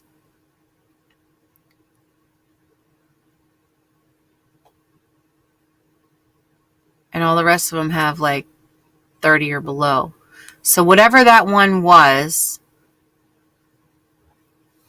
it was a 6-hour stream.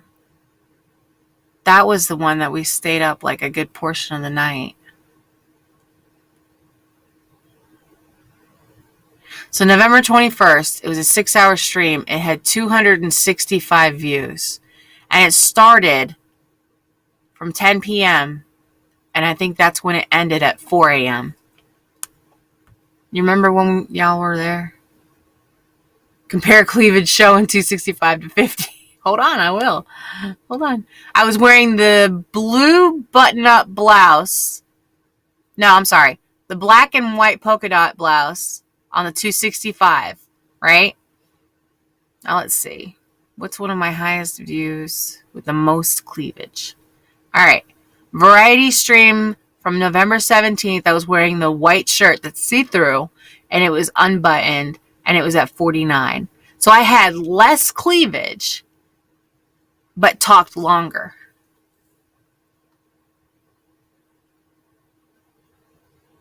So it doesn't matter if I have cleavage or not. It doesn't matter if I look like a grandma. Romance Novel Reading from November 22nd. My boobs are literally on the table. And I only got 55. So, good to know. Good to know. Thank you for that insight. 265 views. Wow. That's a lot of people. A lot of people. For me. So.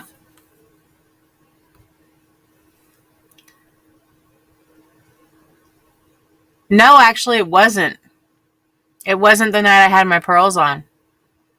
I was just wearing like a basic, kind of like this, where it's all polka dotty. And I didn't have hardly any cleavage out. Yeah.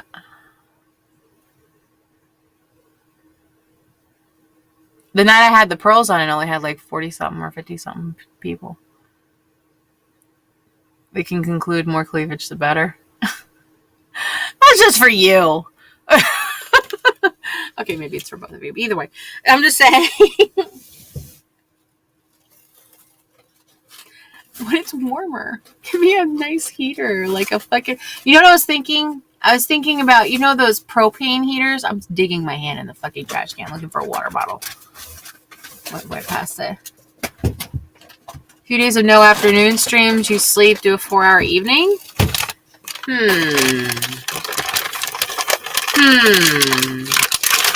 You mean I'd have more time in the afternoon? What? I was thinking about cutting out the 5 p.m., to be honest with you. But that's the time that, like, Sissy wants to come live with me. As a test. Okay. So I'll do 10 a.m. and 10 p.m. Because morning announcements, there are people that actually do, like, listen to me in the background. Top 5 views had a good amount of cleavage in the thumbnails. Okay. I will come on here with pasties and paint myself. I don't care. I don't care. It's not that. It's the fact of like me being myself. That's really the main thing for me. As long as I can be myself, that's all I really give a shit about. I can do the things that I want to do. That's like, this is my freedom. This is my therapy. Like, this is my thing, you know? Or I can be myself and do what I want to do and just be okay. Like, and if you like me, you like me. If you don't like me, you're going to make content out of it anyway, right? So at least I know I'm in some way or another touching another person's life, whether it's positive or negative.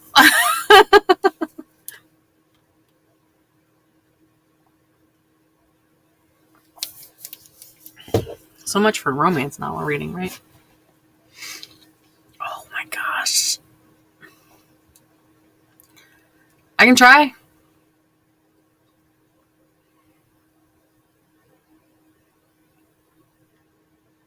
I promote myself on like all social media, so. But the pasties intrigue me. How about I get some electrical tape? Shit's cheaper anyways.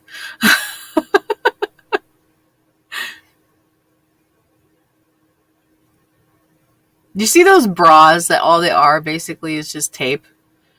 I have a story to that. I had like a strapless shirt to go to the club with one time. And my bra, like, I didn't know how to get my bra to work with the strapless top or whatever. So I duct taped myself. I had bruises for weeks. I look like a fucking zebra because the duct tape.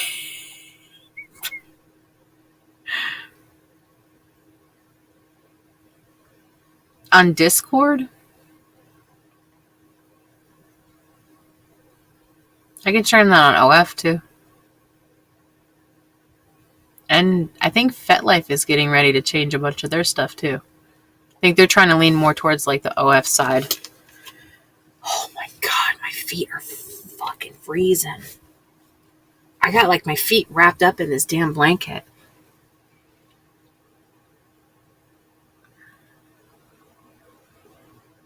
I'm gonna be like a damn burrito tonight when I go to sleep. Because I sleep on an air mattress and it's right above like a plank of wood that's above nothing because this side pops out. And I always have to put the blankets up underneath me and then the extra blankets on top of me, and then the heated blanket is right on me. So it's like, but then the heated blanket's not supposed to be for a camper. So the voltage is kind of weird for the heated blanket, so it ends up turning itself off into safety mode halfway through the night, and I end up waking up freezing my ass off.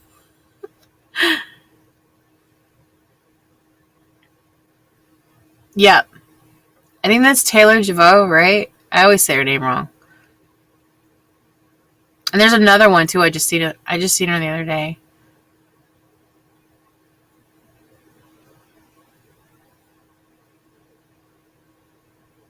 Mm-hmm. Could you imagine what the bottom of her shower looks like when she showers all that paint off? I guess it really wouldn't matter, especially if it's like acrylic or something. But wouldn't it dye your skin? I don't know.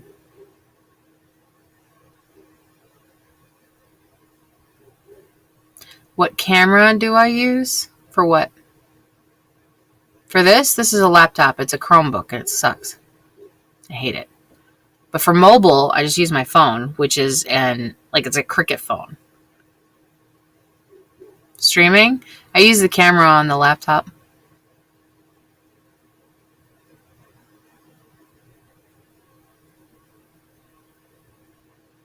And if I'm mobile, like for OF or like for like live stream. For live streams, I do bring the laptop with me now, like on location to a lot of places. But I also stream from my phone too, so.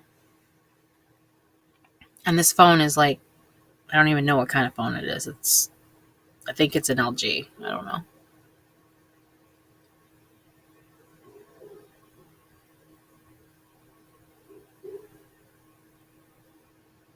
People are probably looking like this old ass lady is sitting here trying to stream. I feel so old right now. I don't know why. I think it's because like all these really young guys are like on Snapchat and they're just like, hey, do you like young dudes? And I'm like, no, not really. We need to get you a better camera because then you'll see all my wrinkles. No. Just kidding. You can go to my wish list. I actually added a laptop to my wish list. If y'all are interested in getting me a gaming laptop, that would be awesome. Don't call me out. Listen, mister. Listen, Linda. Listen, Linda. I'm not quite at cougar mode yet. Although it does make me feel good to know that, like, a 25-year-old thinks I'm hot. But, you know, I'm just saying. It does. It really does. It makes you feel good. And you're like, hey, I still got it, you know? Yet. See, I can't even wink. This is, okay, I can't flirt. Like, this is me winking, like, it's so forced. I can't even do, like, the smooth thing. And if I was flirting with somebody that, like, I was, like, really attracted to, I'd probably be like,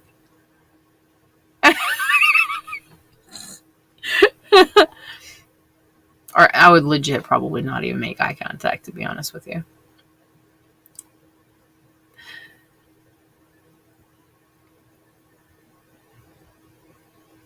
Yes, yet, to answer your question.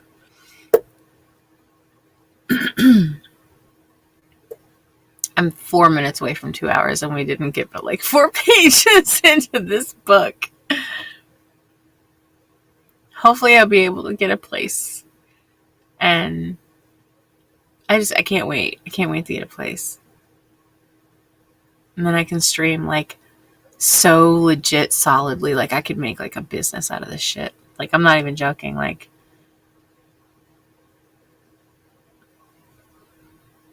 I have so many ideas and goals and stuff like that. My bad. Why are you saying my bad? You know I like older men. I'm not at that age yet where, like, I don't know. I'm getting there.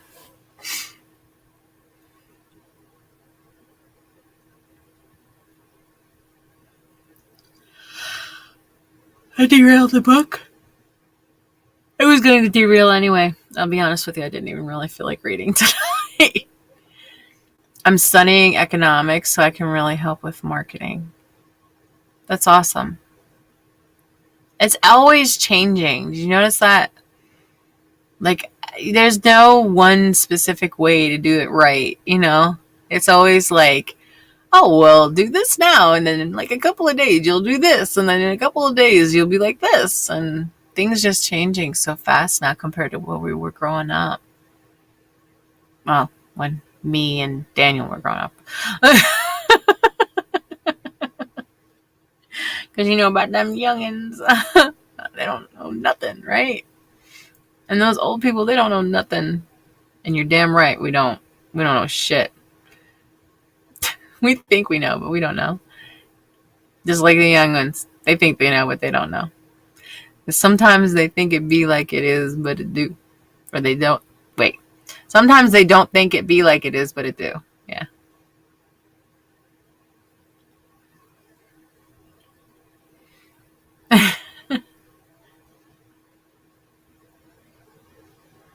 There's standards to marketing, but a lot of it's taking risks to get noticed. Shit. You're telling me. You should have seen these freaking photos I just used to, like, advertise all of my social media, all my new, like, LinkedIn, not LinkedIn. I always say LinkedIn. Linktree. If you're on any of my social media, it'll be the same way. And then I forget what I put on what. Like some of the pictures and stuff like that. Like, or, like I'll take pictures of like events and stuff, and then I'll totally forget to post them. Discord, I'm the worst for Discord. That's like the last place in my mind to put pictures. I don't know why. I will put pictures on every single other social media. And I'm so lucky that I got Instagram to post to Facebook for me. It's one less place to have to worry about. You like the IG post today? I had some nice ones today. I'll tell you what, Snap got some nice pics too. And I have 2 snaps, and I'm still trying to figure out which one I put what on. So in the morning, like, I'll take a section of time and, like, post to social media, right? Then I'll come live. Not all the times, but sometimes I do this. I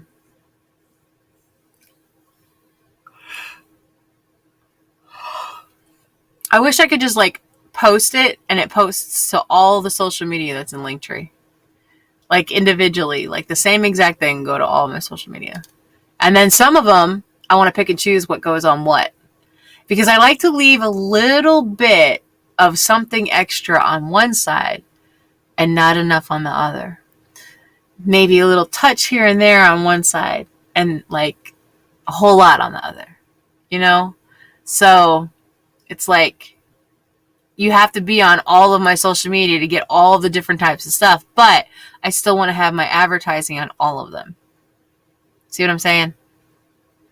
So, like, perfect example. When I go out and I'm mobile for my streaming, the pictures that are from the mobile events, I only want to put them on, like, the mobile sites that I used. And maybe use them as advertising for the other sites.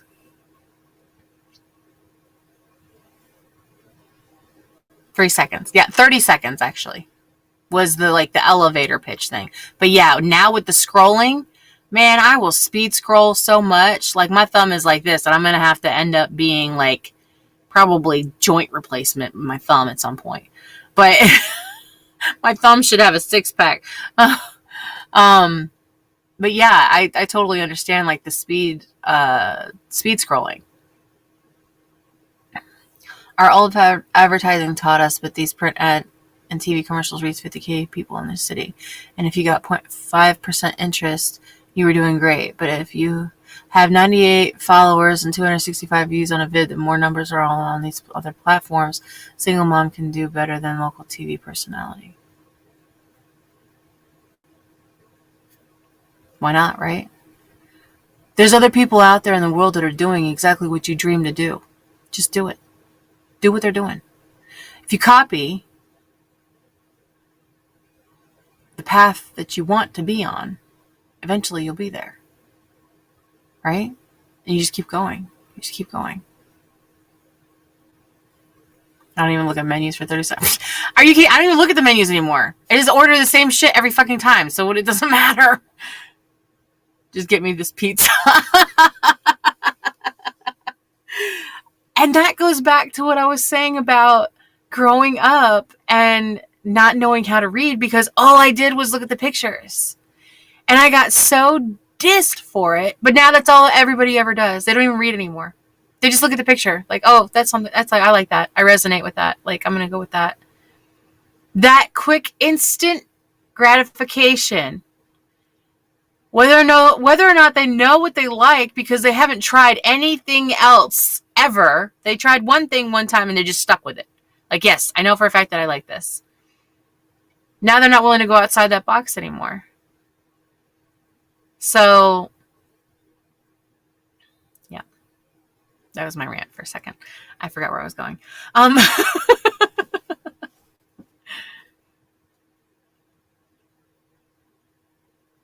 I think that I could. I really think that what I'm doing is going to lead me on the path to wherever I need to be. I don't know how. I don't know when. I don't know anything.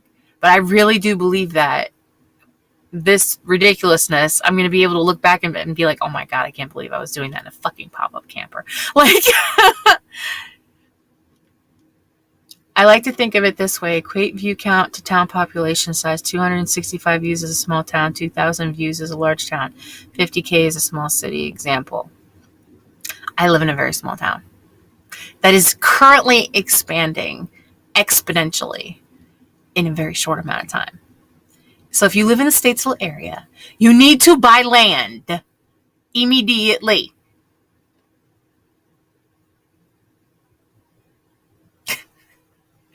I don't know how many times I'm going to say it. So yeah.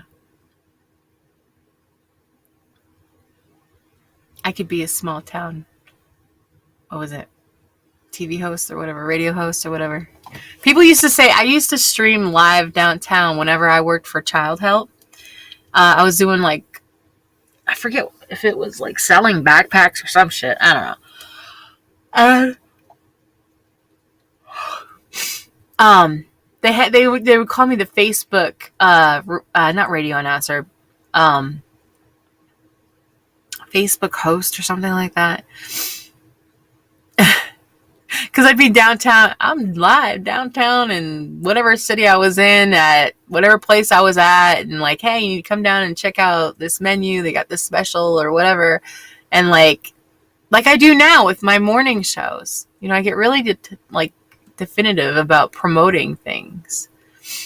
I need to go to that barbecue chicken place, the dips, their chicken, and the sauce. I think it's up by you. Are you talking about Zaxby's? Keaton's? Yeah. Oh my God, I've never been there, and I've heard so much good stuff about them. Oh my God, they're like in the middle of fucking nowhere too. But they are so popular. Like, I've heard nothing but good stuff about them.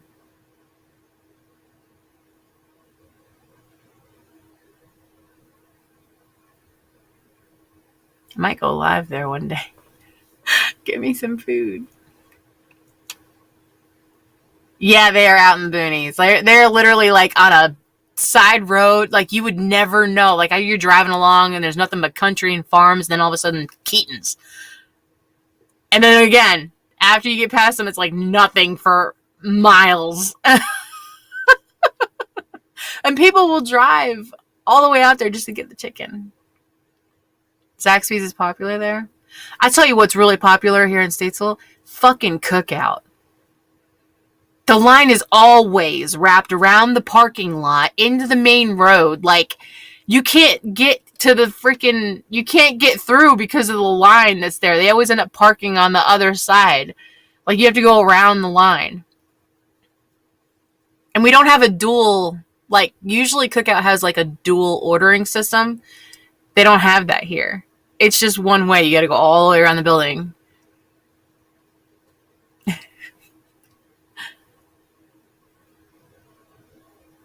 Yes, I have. I actually like going to Chick-fil-A. It's funny when I tell them my name. They're like, what's your name? What name is on the order or whatever? Eve. And they just kind of look at me for a second. Oh, yes, that's my name. Or they're just like, oh, I'm sorry, what? Eve. Ev? No, Eve. Like, Eve. I've had somebody call me Evan once. Evan? No, this isn't Starbucks. You can't call me by a weird name. You have to call me by the right name. Because it's your pleasure to serve me, ma'am.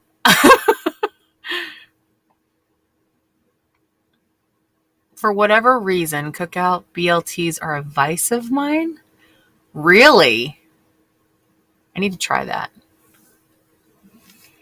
But yeah, I like Chick-fil-A. I like Chick-fil-A a lot. I love their waffle fries.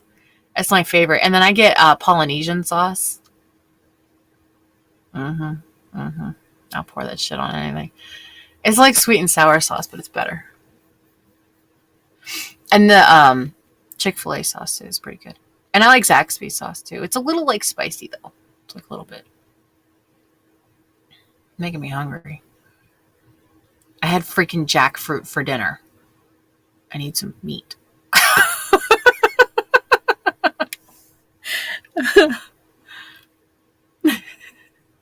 I mean, all the time, but I'm just saying.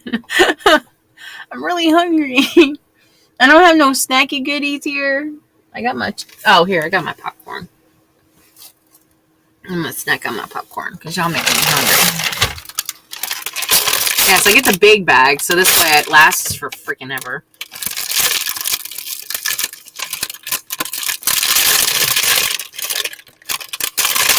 If you can't find one of those things called Stylus 10, just use aluminum foil. It works just as good. Clipping what? What are you clipping? Mind your own business, mister. You got some? I bet so. I wouldn't know what I would do. I would melt like instantaneously. It's been so long. I have my reasons why I don't though.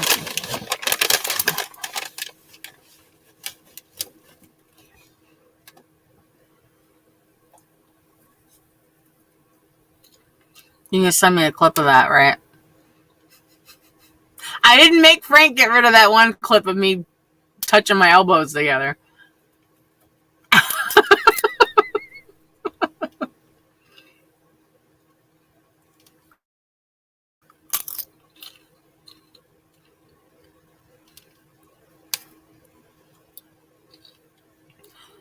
Popcorn just reminded me. My son wants to go see Afterlife for his birthday. And I said, Bub, or Bo, the movie theaters aren't going to be open on Thanksgiving. I'm sorry, but you're going to have to wait until after your birthday to go watch this movie. I don't got the money for it right now anyways. I thought it was a movie you had to buy. Like, I was just going to buy it on, like, Netflix or whatever. YouTube. I don't know, something. He's talking about going to the movie with all of us. I'm like, oh, fuck no. That's going to be over $100. Just that alone. Y'all don't realize the freaking footprint of having kids. Like, holy shit.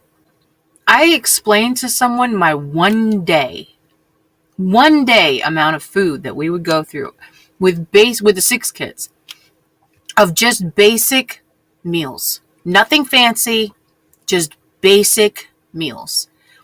And the amount of food that we would go through on a daily basis was exponential. Like, it was enough to feed someone for an entire week in one day. Like, pretty well. I mean, naturally, but I'm just saying. For example,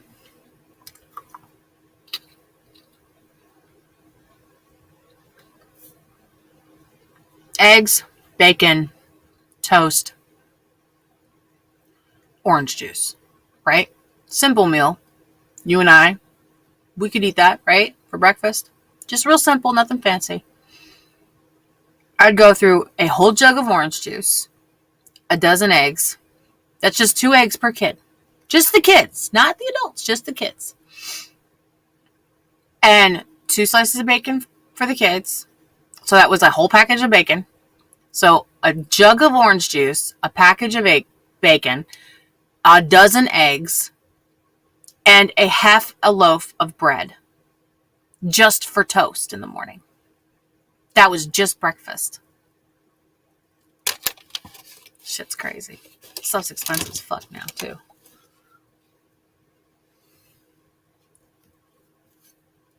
I'm overtime anyway, so I'm just bullshitting now.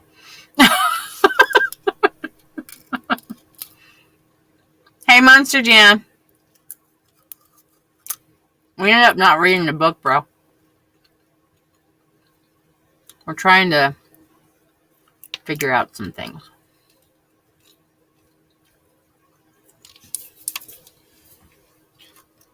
Oh my gosh.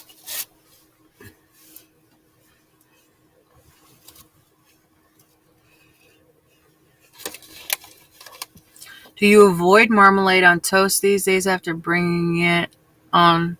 No, I love marmalade. I love it. The kids hate it, but I love it. They like the cinnamon sugar toast that I make them. Because it's like that cereal shit.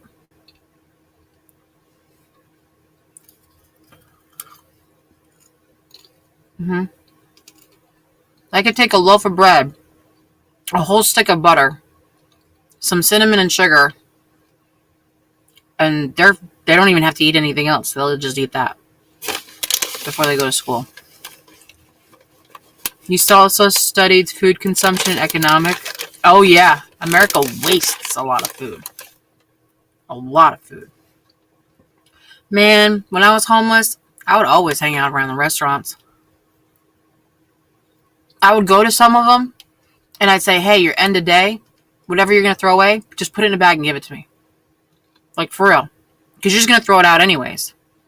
So, one of the bageleries, every day I'd have end of day bagels. And I'd go, and I'd give them to other homeless people. Because that was the only way they were going to fucking eat.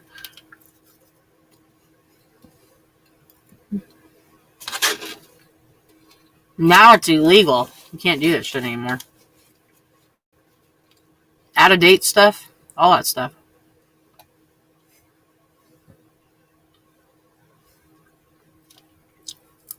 Yeah, if you're ever hungry, for real, if you're starving and you have no way of getting food, go to a restaurant's trash can. I promise you, you'll eat like a fucking god. Serious. I know it sounds horrible, but you gotta do what you gotta do when you're homeless. You know what I mean?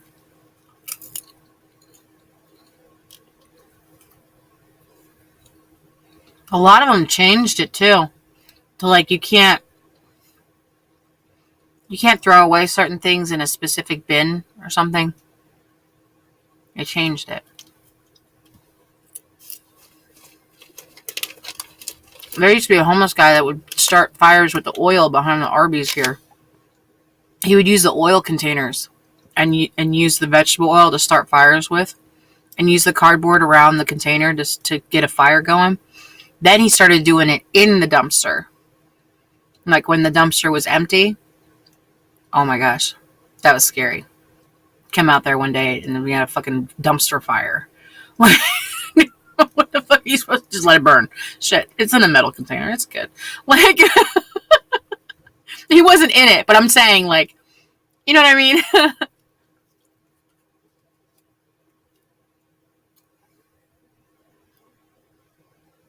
Yeah. There's a lot of places like that, believe it or not. There was a musician that did that too. I think it was Bon Jovi.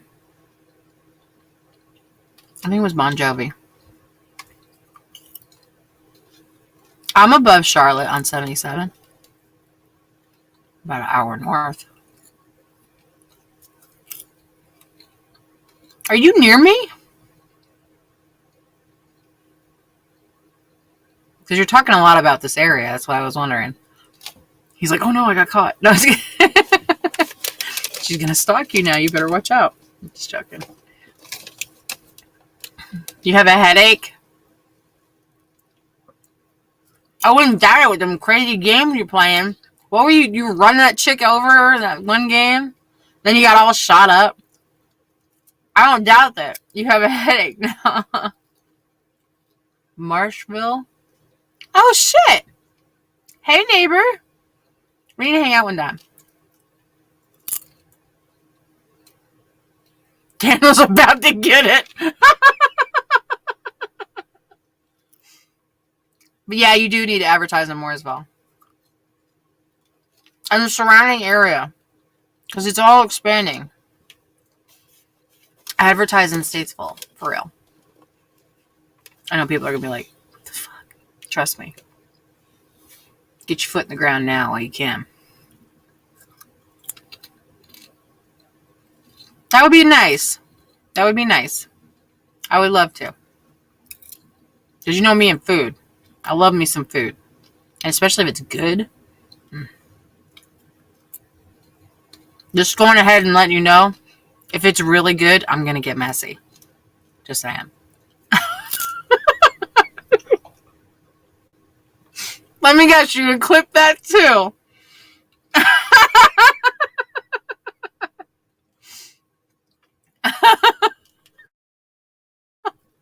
You didn't hear shit. I really wonder if people take my content and create whole new content just based off of it. Because I know people do that. I get a lot of free content from me. All the bullshit I say on here, I have no qualms. Like, none. I don't give a fuck. If you're going to kick me off, you're going to kick me off. You better do it now before I become an affiliate. Don't kick me off, for real. Tell me how she is, Daniel. Oh my god. Y'all are conspiring against me.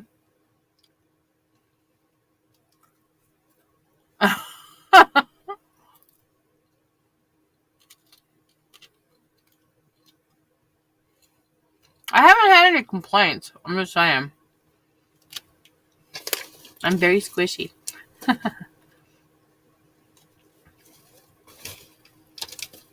Oh my god, my ex. I gotta tell you about this. My second most recent ex. The one that's like my kid's best friend's dad. My daughter told me the other day, she said, you gotta get him to stop. I was like, what are you talking about? She's like, ever since y'all broke up last year, like not this past January, the one before that,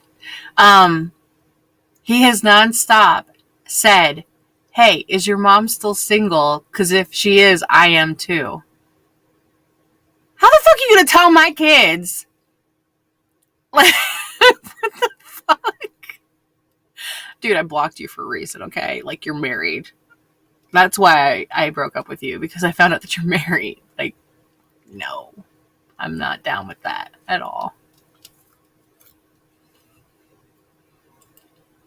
He still, to this day, says, hey, if your mom's single, I am too. I'm like, no, the fuck you're not. Don't lie to me. Don't lie to my kids. What the fuck are you doing? I'm surprised he's not, like, parked down the road, like, watching me, which he's going to have to take up another spot because I have evidently stalkers now that know where I park.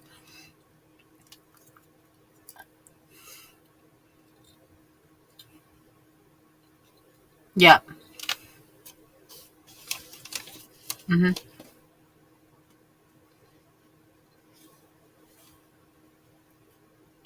Like, don't talk to my kids about that shit. Mm-mm. You're just going to make me more mad, and then I'm not going to allow you to be around them.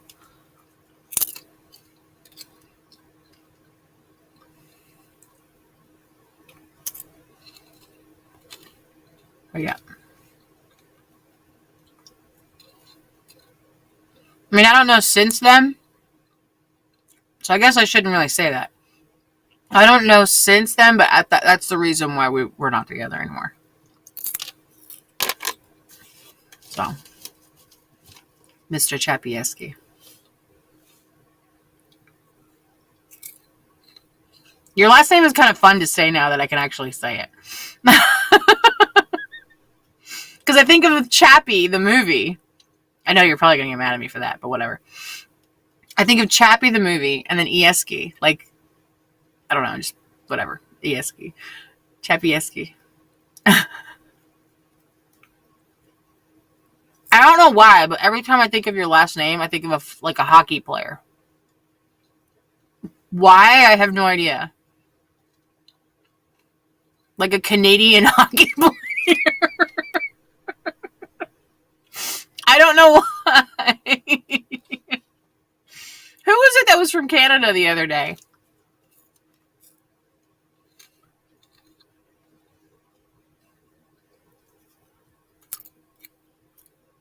Apparently you left your mark on him. A couple, actually. I can see that too.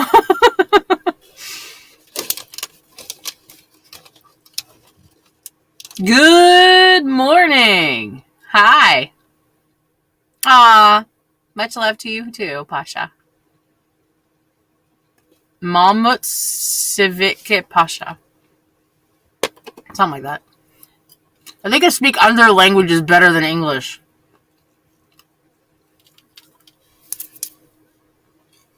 Much love, Pasha.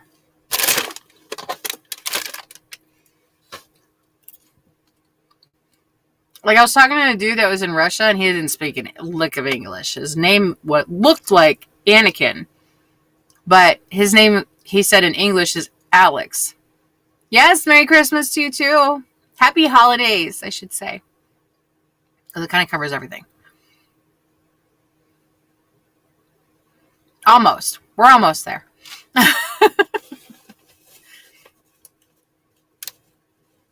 Happy Thanksgiving.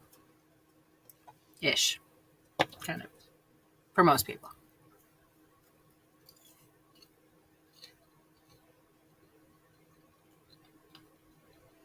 I like the Pasha part of your name. The Mamut Civic.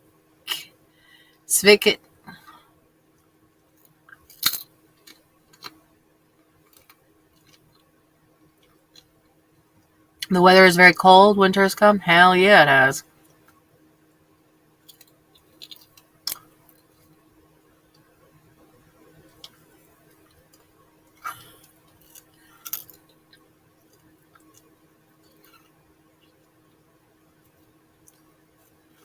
That's good to know, Mr. Daniel.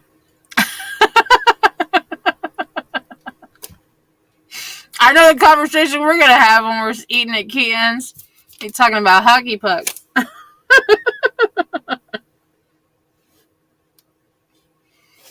Yes, it is very cold. I'm freezing, Pasha.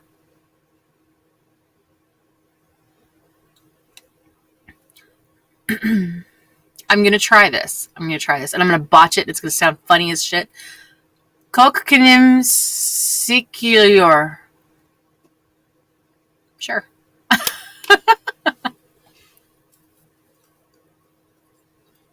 What language is that?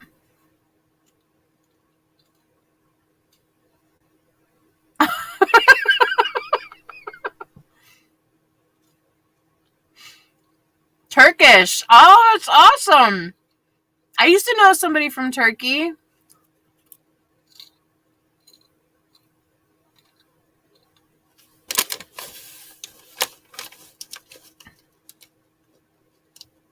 Bodrum. Awesome. The pictures that he would send to me, like, it was a lot of, like, just farmland. It was really pretty.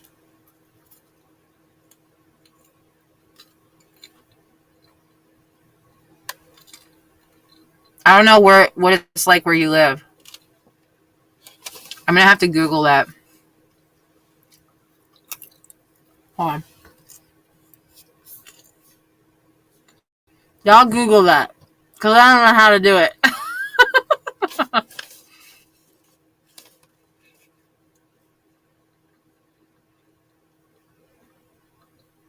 Is in Istanbul? Really?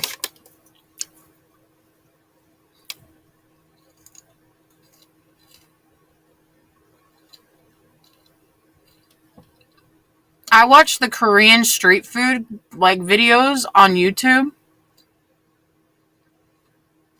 You know, like Istanbul? Too crowded? Yeah, I don't doubt it. There's probably a lot of like tourists there too. If they got the world's best sandwich. Is it anything like Elf's world best coffee?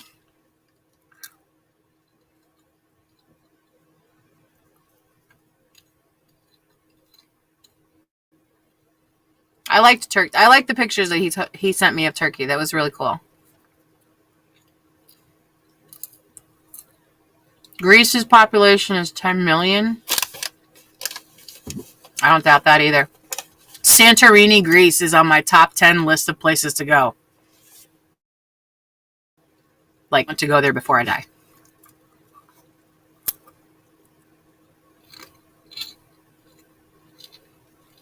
Search on Google Bodrum. I'm probably saying it wrong too. Hold on. I've heard of it before. I typed it wrong. Oh, that's really pretty. Wow. Hold on, I'm going to show y'all. Hold up. This is Bodrum. You said it's in Turkey? Look at that. How pretty is that? Look at that freaking water. Wow.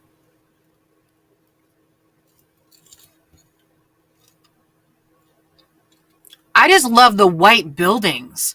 It's like Santorini. Are all of the buildings along the coast of like Europe white?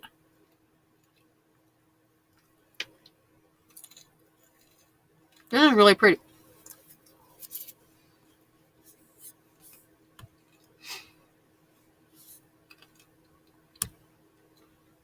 Wow. Look at that.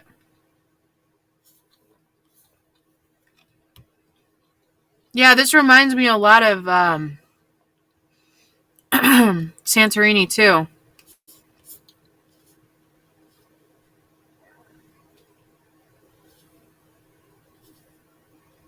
Wow, that's so pretty.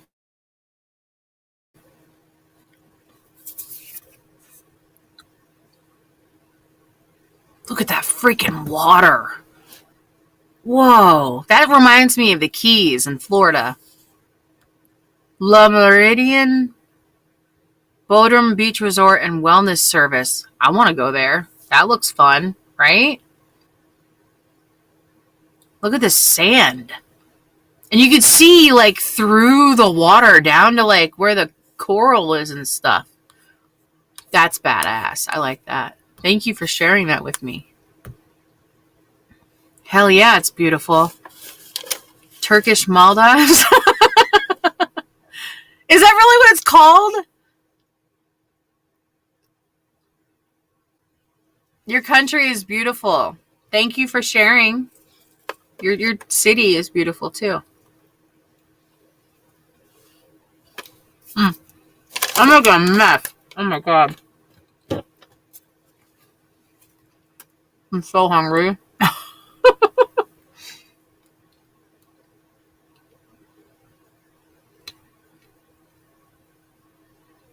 Do they really call it like the Turkish Maldives, or is that just a joke that you made?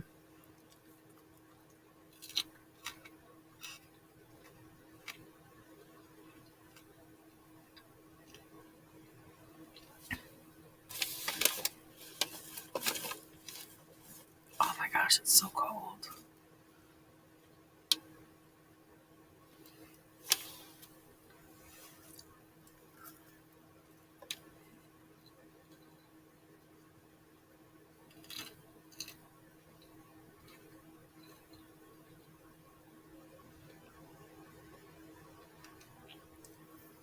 Y'all still with me? Y'all went quiet real quick.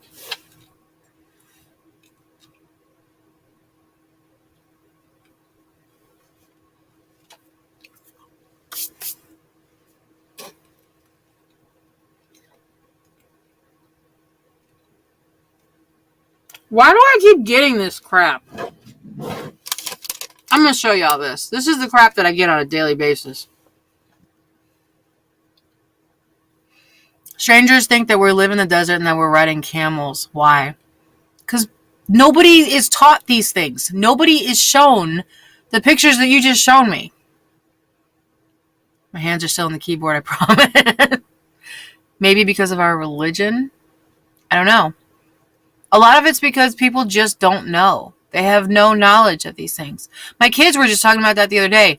They got a school book that they were supposed to read, and it was from like the early 2000s. It was like a history book or something like that.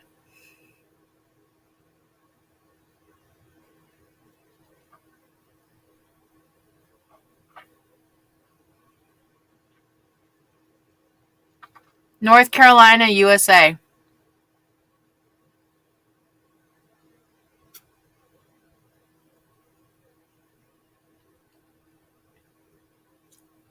You think Australia? The only reason why I would ever go to Australia is to go to Sydney. Legit. I would fly in, go to the little like orchestra looking place, and big, huge, whatever it's called, and then fly back out. There's absolutely nothing in Australia that I want to go see. Prove me wrong. But as far as I know, the fucking animals and bugs and insects and stuff from hell are there. No. Have you seen some of the things that are in Australia? They're straight freaking nightmare juice, man. I'm telling you. I'm probably going to have a nightmare about a huge ass fucking spider being in here tonight. Everything in Australia wants to kill you. Yes. This is what I get. I don't know if you guys can see that. I get like sex advertising on my phone from like emails. How the hell did you get my number? I don't give my number to anybody ever. Like legit, the only reason why I have this phone for phone calls is from the school or their therapist. And even then I text. Australian kangaroos are dangerous as fuck. Have you ever seen them mad? Like, I bet the inside of that pouch is sticky too.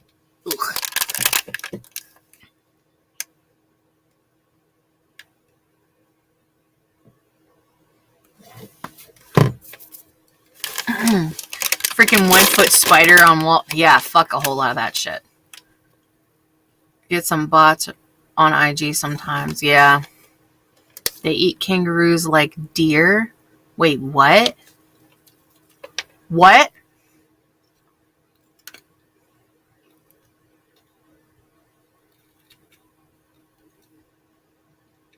Harem? Oh, yeah, I don't doubt that. I'm just saying. Like, what the fuck? Wait, what eats kangaroos like deer? Remind me of what this is so this way I can stay far the fuck away from it. The spiders do? Sin equals haram? The humans, I mean. What? Oh, they eat kangaroo. Okay, gotcha. I was like,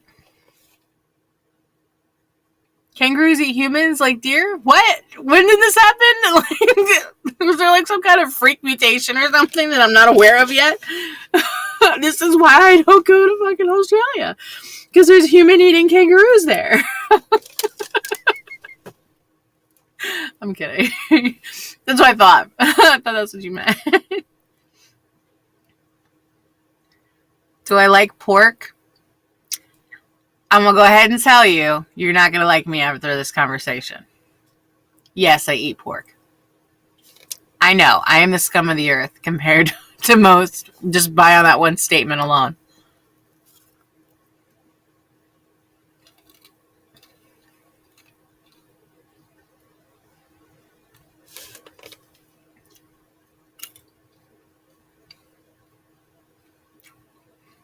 Don't delete me just because I like bacon, okay?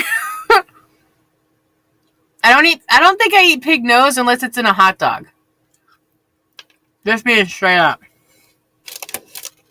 I know Daniel's probably like, did she really say that she eats pig nose and hot dog? What do you think's in there?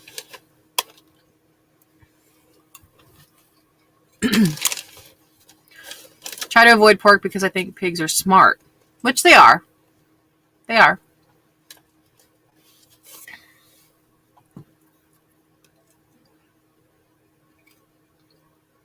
Most living creatures' cheeks are actually really good. I learned that from Hannibal. I'm curious about pork, but pigs are ugly. Pig nose. How can you be mad at a pig's nose? Have you ever... Hold up. I'm going to change your view on pigs. Hold on. I'm about to show you the cutest fucking pig there is on this planet. And then I won't want to eat pig anymore.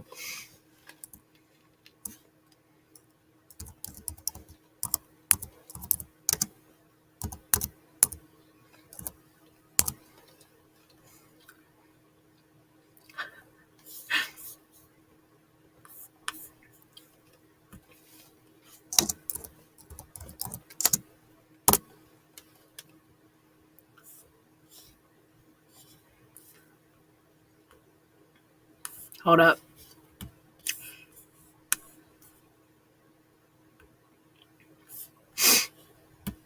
Look at that face and tell me it's not cute.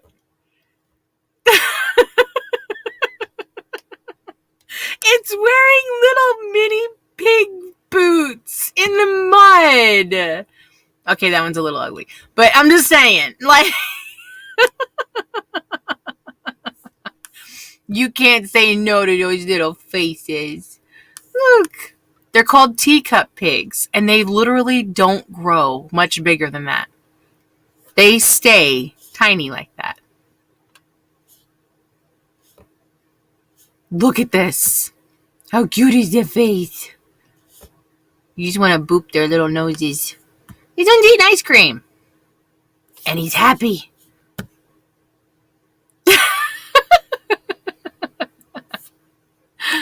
But yeah. They'll fit in a slow cooker very nicely. Right at Keaton's, right? I tell you what, North Carolina's got some really kick-ass pulled pork. It does. Search on Google Kangle. Kangle? Is that an animal or a place? My fingers are all powdery from the popcorn. Kangle.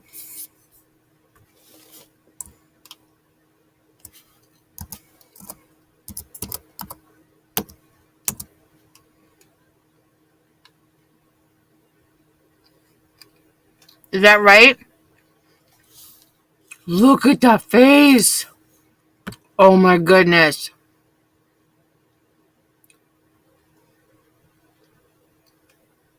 I think I used to own one of these. Look at how big it is. What?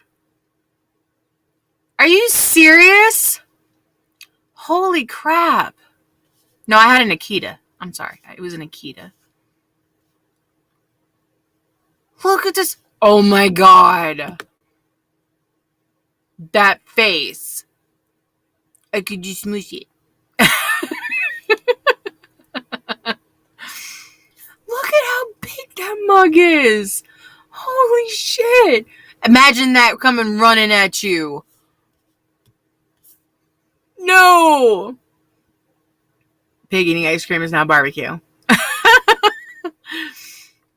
Turkish Shepherd Dog. Yeah.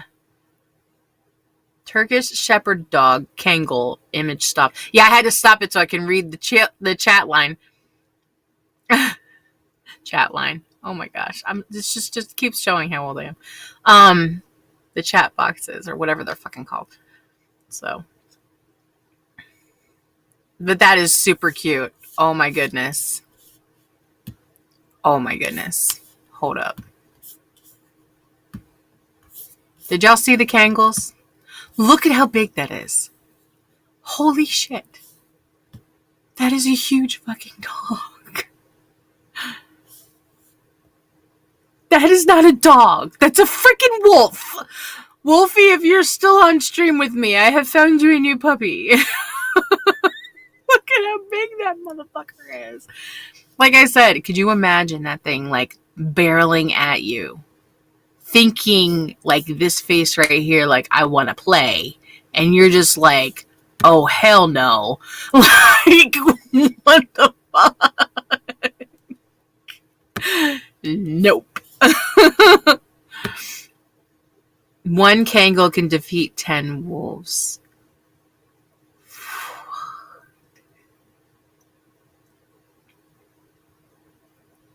Oh my God. Look up Tibetan Mastiff. Hold on. Oh, making me type shit. My hands are cold. Tibetan. I can't spell. Yeah, there it is. Mastiff.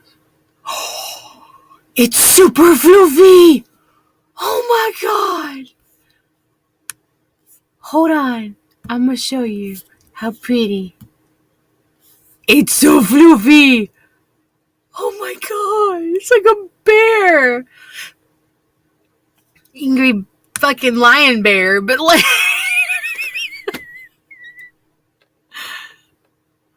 Oh my God. It's so fluffy. I love the ones that look like Rottweilers. Oh my goodness, look at that face. Oh my God.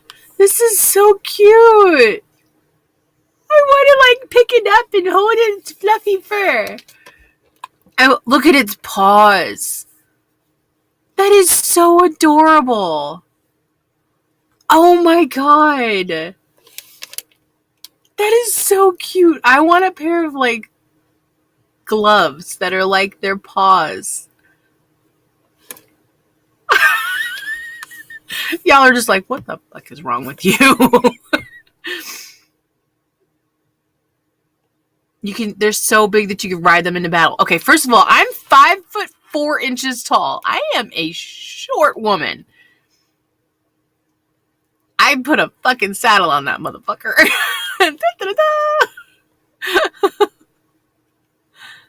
Be like, what is it, Gwen Cassidy running into battle on a fucking Tibetan Mastiff.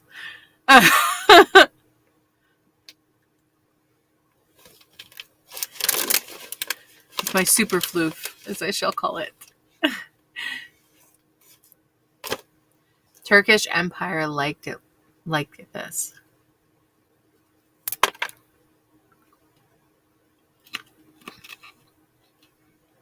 I've been live for 3 hours. And I keep dropping popcorn.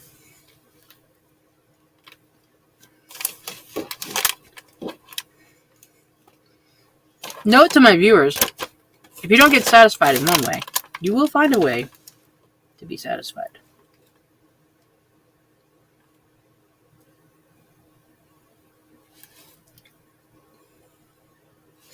Randy Peltier. Yes, I am single. Do I know where you are? Because you work at Guyuk? No. Alright. This is making a mess now. It's starting to aggravate me.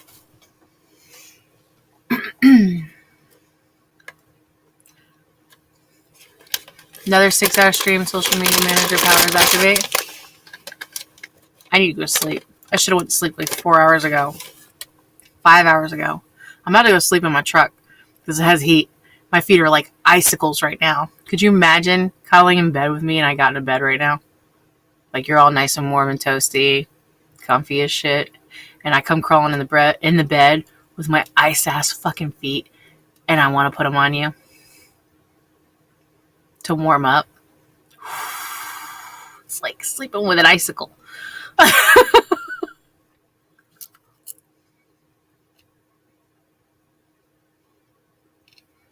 I don't think Frank is old enough to know that reference.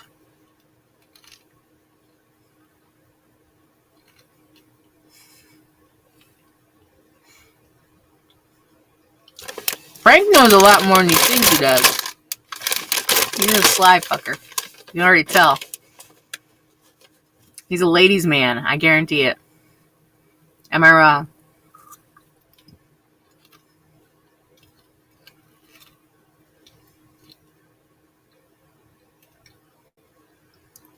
You're going to college? Okay, bye. Bye, Pasha. Thank you for sharing. It's 1 o'clock in the morning here, so I don't know what college you're going to. That's another thing, too, is you got to look at like the time differences. You're an oven. The only time I would ever avoid you would be summertime, because I can't be dealing with no fucking heat. Mm-mm. Good morning, Brown Marca. What time is it there? You're in India, right?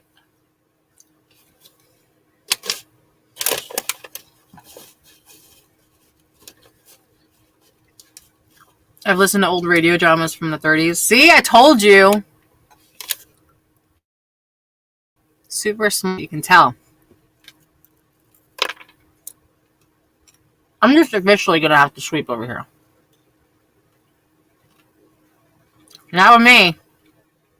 I'm like an ice cube all the time. Except for in the summertime. Even sometimes in the summertime, my hands are cold. Ask my kids. It's weird.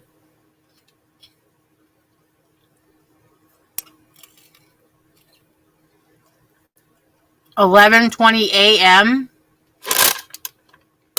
It's 12:51 in the morning here. like 1 a.m. My camera's stuck. Motherfucker. My internet's about to go out. Is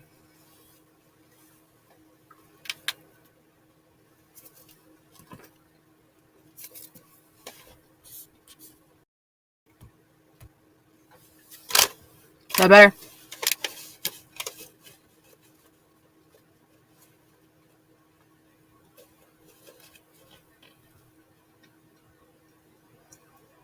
Am I back yet? Oh, fuck no. Hold on. Let me back out of that shit real quick.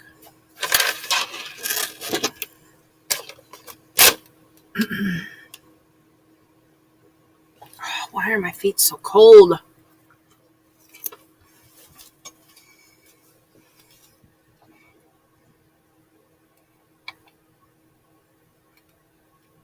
Woohoo! I don't know what happened.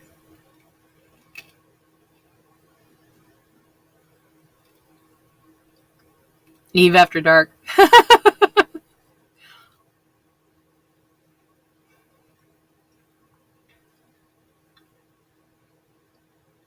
So it's like an ASMR stream.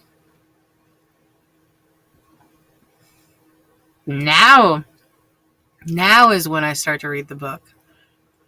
Then you guys will enjoy it a whole lot more because you'll have sensory deprivation. Am I still live? I don't know why you can't see my screen. That's weird. Hold on.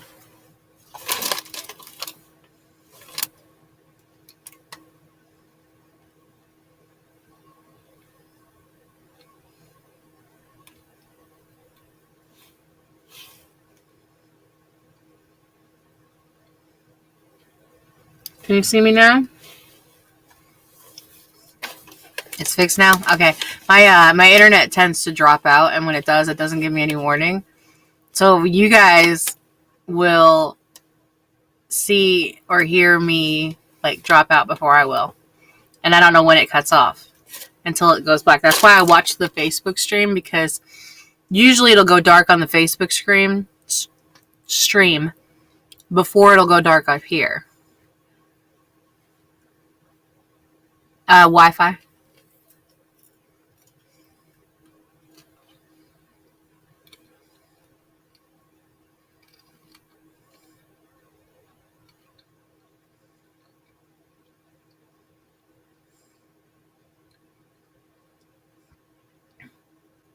Spectrum.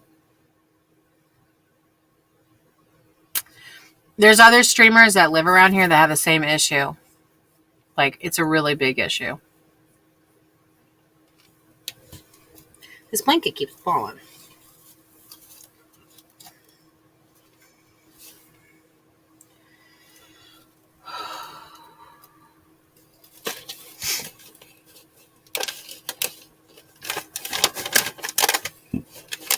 Excuse me.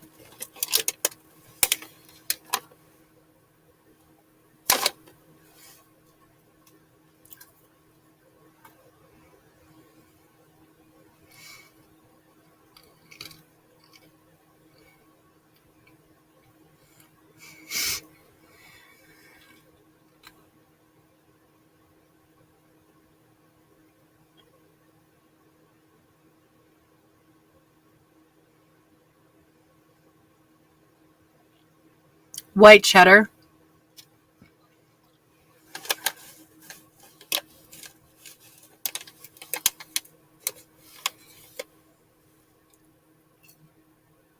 It's addicting. It's really good.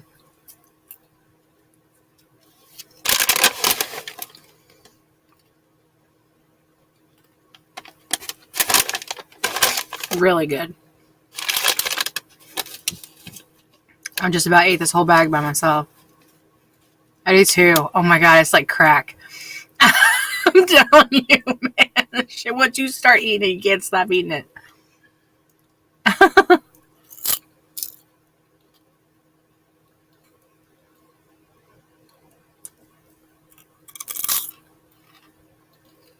Mm-mm. I'm not vegan. I just like it. You don't want to be bullied by the police? Definitely stay safe. Stay safe seems to be like the saying for the past 2 years. It's horrible shit. I mean, I understand like people are wanting to speak their mind and they're wanting change. But like, I don't know, it's scary.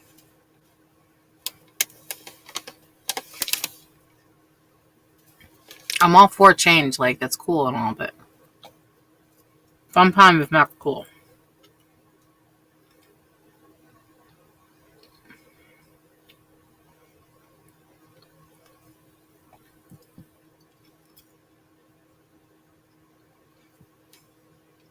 And brown Larka, you're from India, right?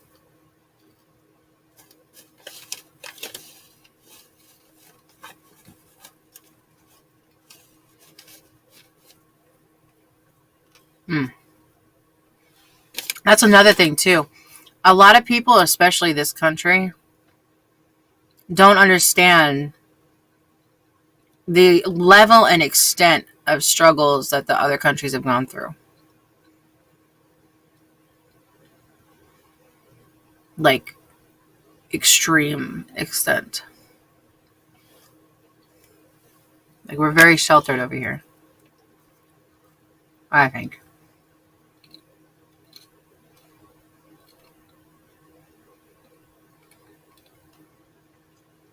I think that's getting ready to change, though. I think a lot of things are getting ready to change.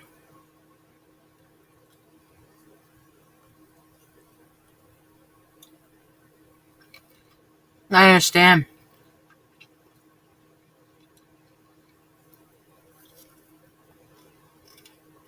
Same in the other way around, too.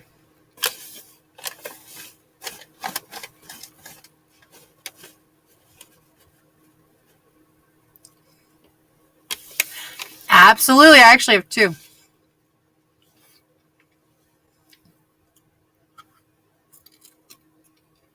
Yeah. No need to be sad.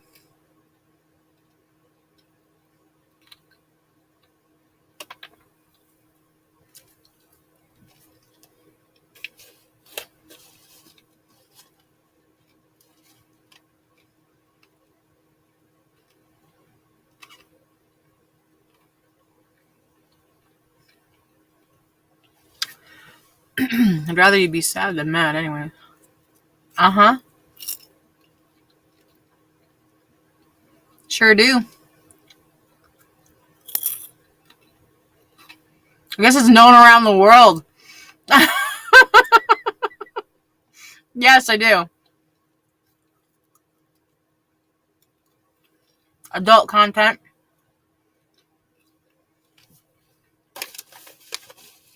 Yep. Yep. Harem.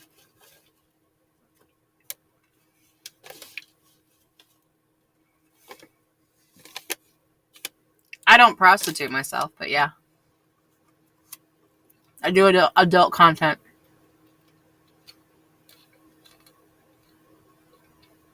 Yes, seriously.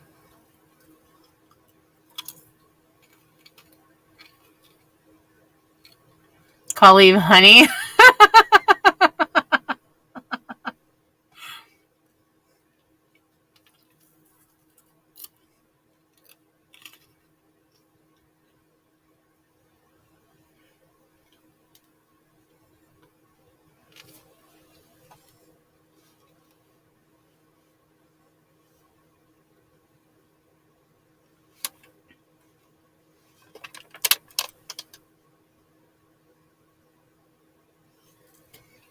I might reenact that scene with the honey and with Justin and Gwen. Jesus, God bless you, Mom. And may you be blessed as well. It's not for everyone. And that's okay.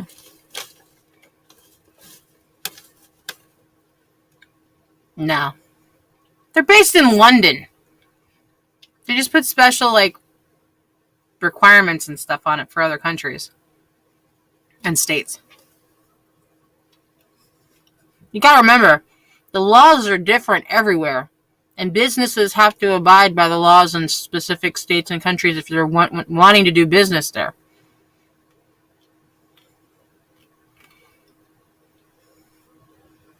But no, they didn't ban it.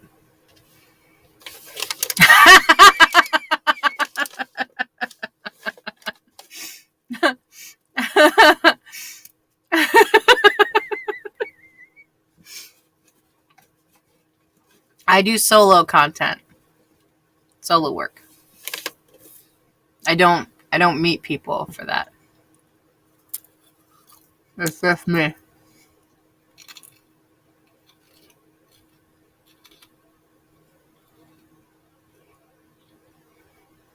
We don't know what's going on. Ooh woo.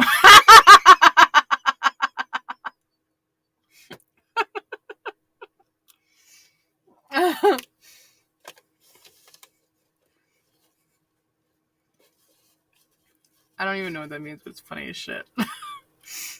I know it's something having to do with anime and, like, I don't know.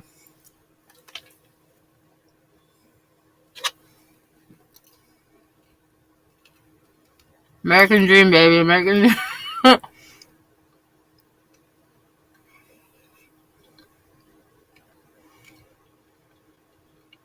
I was doing that stuff long before OnlyFans existed, honey. Don't worry. Long time ago. Started when I was 15. Well, 13 really, but 15 officially. Yeah. Long time ago. In some countries, it's actually an honor for the woman to go out and to be a prostitute for her family. So this way her family can be provided for. I was watching a video on that the other day. So it's not just America. It's a lot of places. You gotta do what you gotta do to survive, right?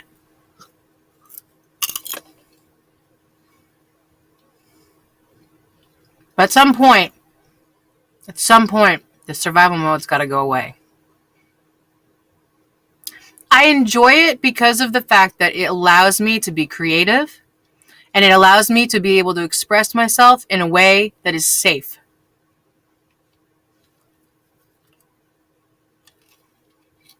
And it makes me feel good about myself.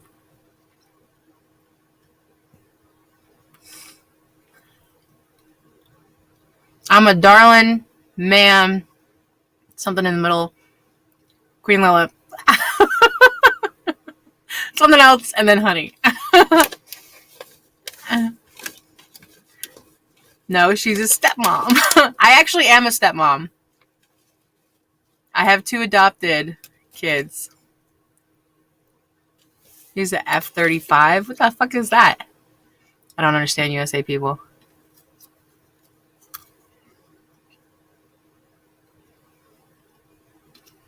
Thank you. Okay. So, I wish. There's a difference between being a whore, being a prostitute, and doing OnlyFans. You can be both, but you don't have to meet up with people. You can do work on your own, and that's what I do. I do solo work. Nobody meets me. I have not had sex all year. So there's a big difference. And I was actually called a prostitute like a couple weeks ago by an old neighbor of mine because of what I do. You can't be a prostitute if you don't have sex, honey. I'm sorry. But yes, I use Instagram. Check out my link tree. Where's it at? Oh, I put it all the way up in the chat and I changed it. Hold on.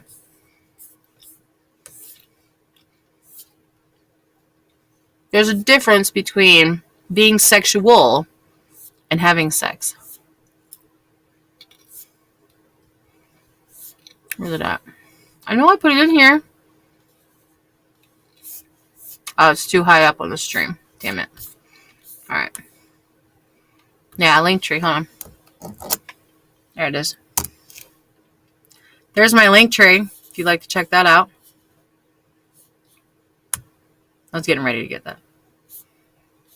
You can click on it, and it should bring you right to all of my social media.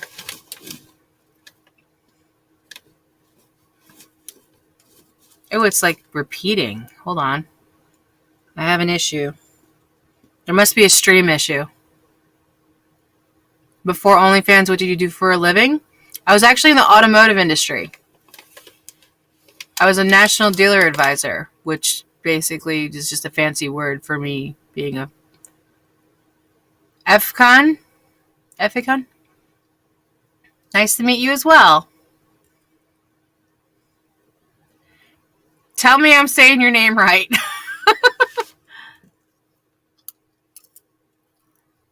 Yeah, something like that.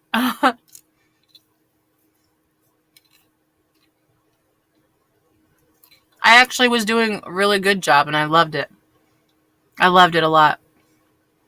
I loved traveling.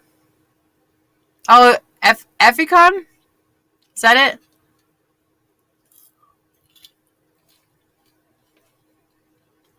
It makes me feel good to say people's name right. Do you ever feel in love? Yes. All the time.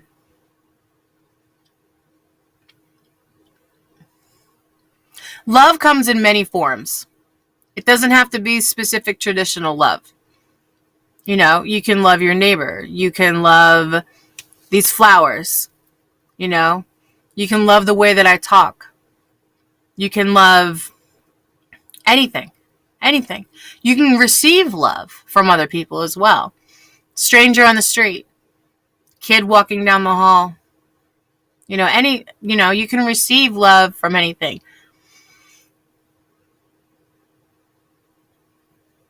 People who have fine motor control of their tongue generally do well in pronunciation. Talking about traditional love, I feel love from my kids. I feel love from I say this lightly, my family, to a small extent. I haven't been in a relationship in a long time, if that's what you're asking. I would like to be. But I have to trust them first. Like, I've had a lot of issues, like, with my kids and stuff. It's mainly the reason why I don't date.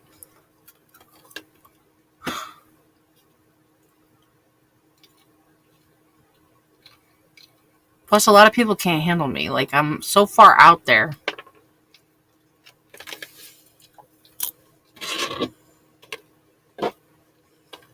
And I don't really have much to offer. You know?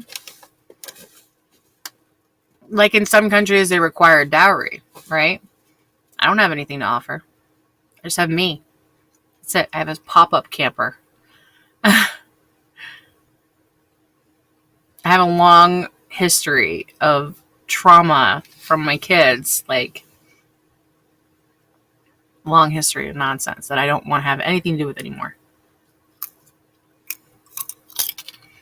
Your parents always told you that you should marry? It's a good, stable foundation to have someone with you that, you know, you can work forward with. My parents and my grandparents did too.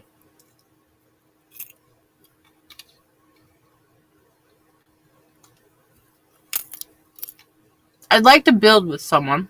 Yes.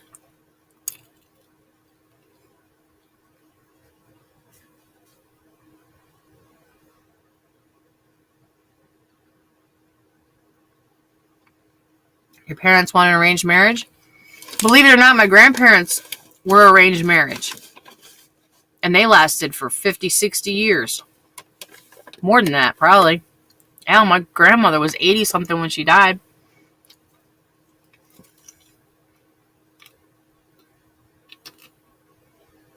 There's a proverb meaningful in my country: do not eat the same food. That's so bad. Yes, I understand.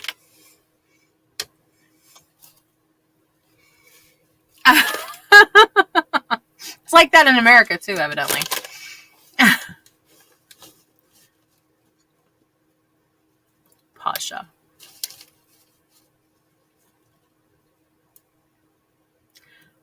basically like you use a different plate every time you eat.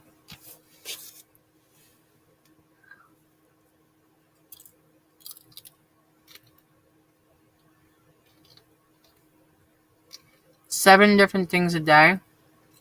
And different colors too, right? Daniel? Brown Larka, they mean not to stay with one person. To keep moving.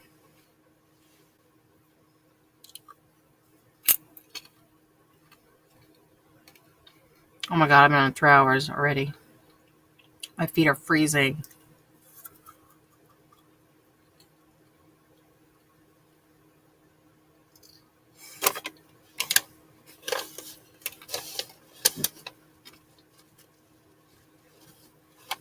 That's America, right there. No one eats the same thing twice in America. Seems like. That's why I kind of stay to myself now. Caste system? What is that?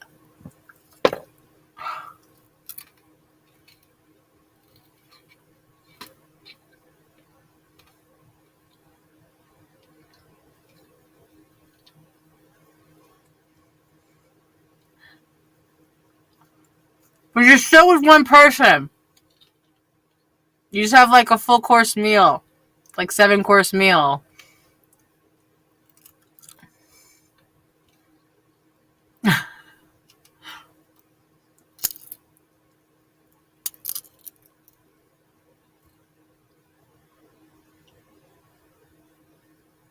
Possibly.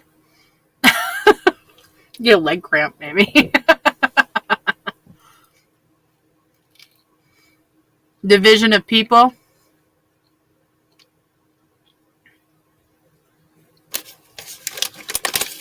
You know, my country, people believe in caste system.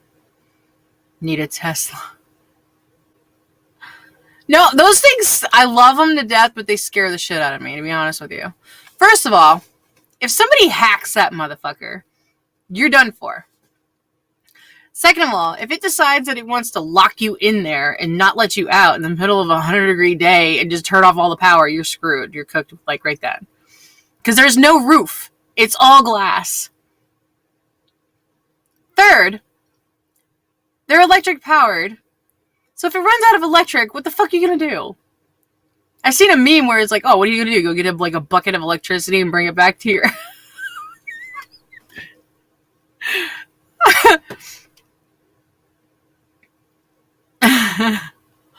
Needed TB2? What is that?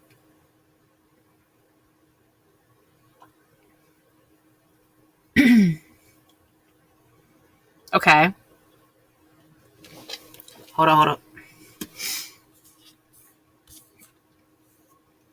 Okay, wait. I'm gonna put this on stream. Hold on, you're typing too fast. Okay, here we go.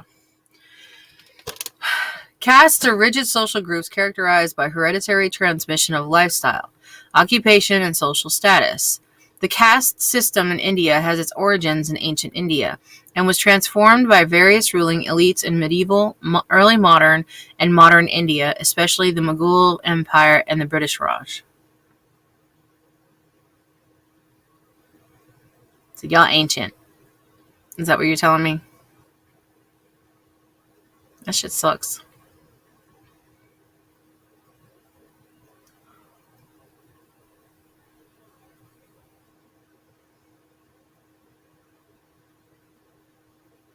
What? What about an Indian dance?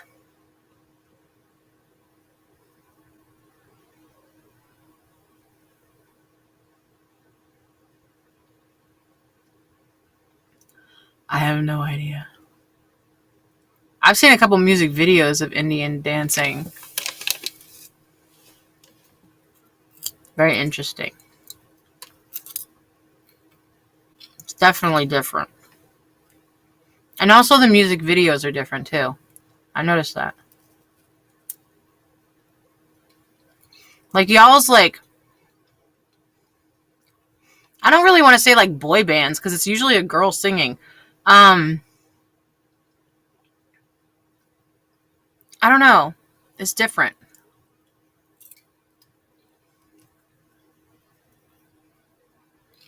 I try to listen to other countries, like music and stuff.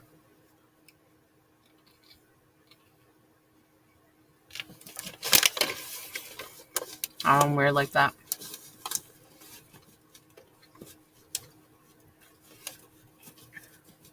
What is this? I always get nervous whenever somebody throws a link in there. Can somebody check that for me, please?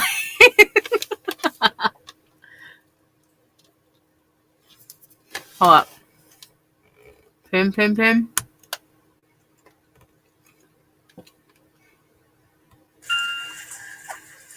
Bleach.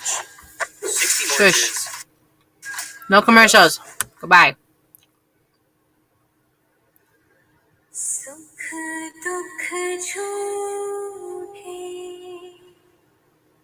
Why is she sad? I'm so confused. Like, I'm already confused. Why are they crying? Are they happy?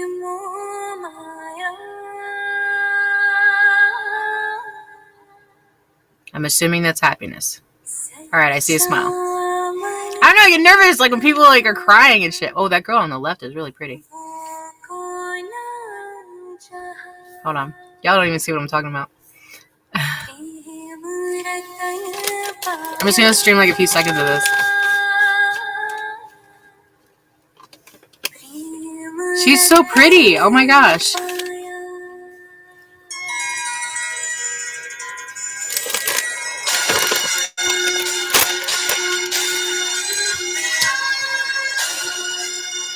Yeah, I want to see I want to go to the flower festival that you guys have in India.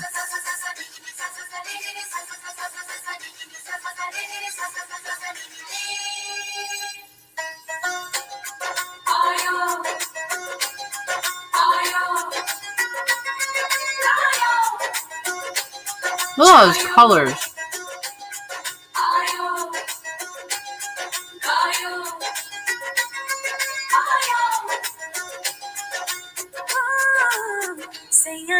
Alright.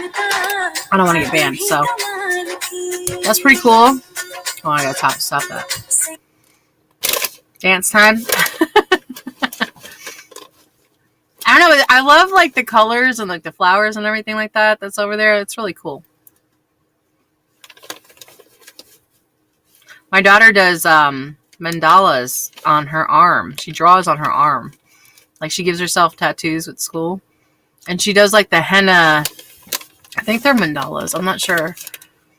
The henna artwork. Like for like wedding rituals. I don't know. It's different.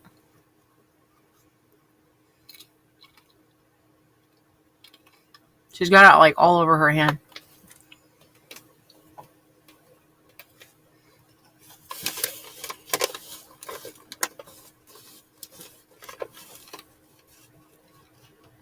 Alright. I've been live for 3 hours now. I done ate the whole bag of popcorn, which I wasn't planning on doing. I made a dumb mess.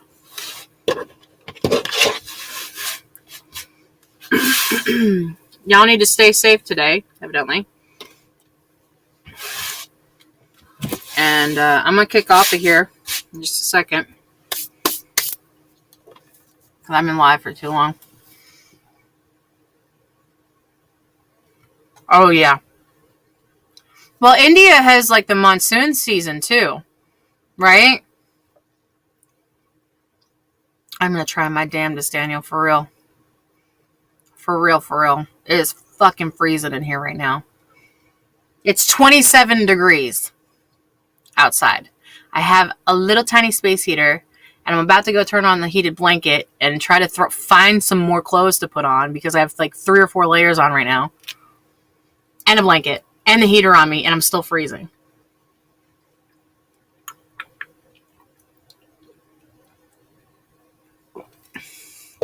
One thing I've definitely learned, if you want to stay warm while you're sleeping, pee before you go to bed.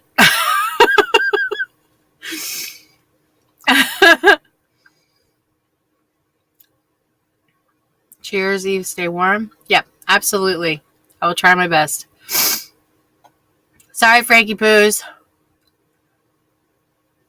We'll warm you up. You always do. Every time you come on stream with me, y'all warm me up from the inside out.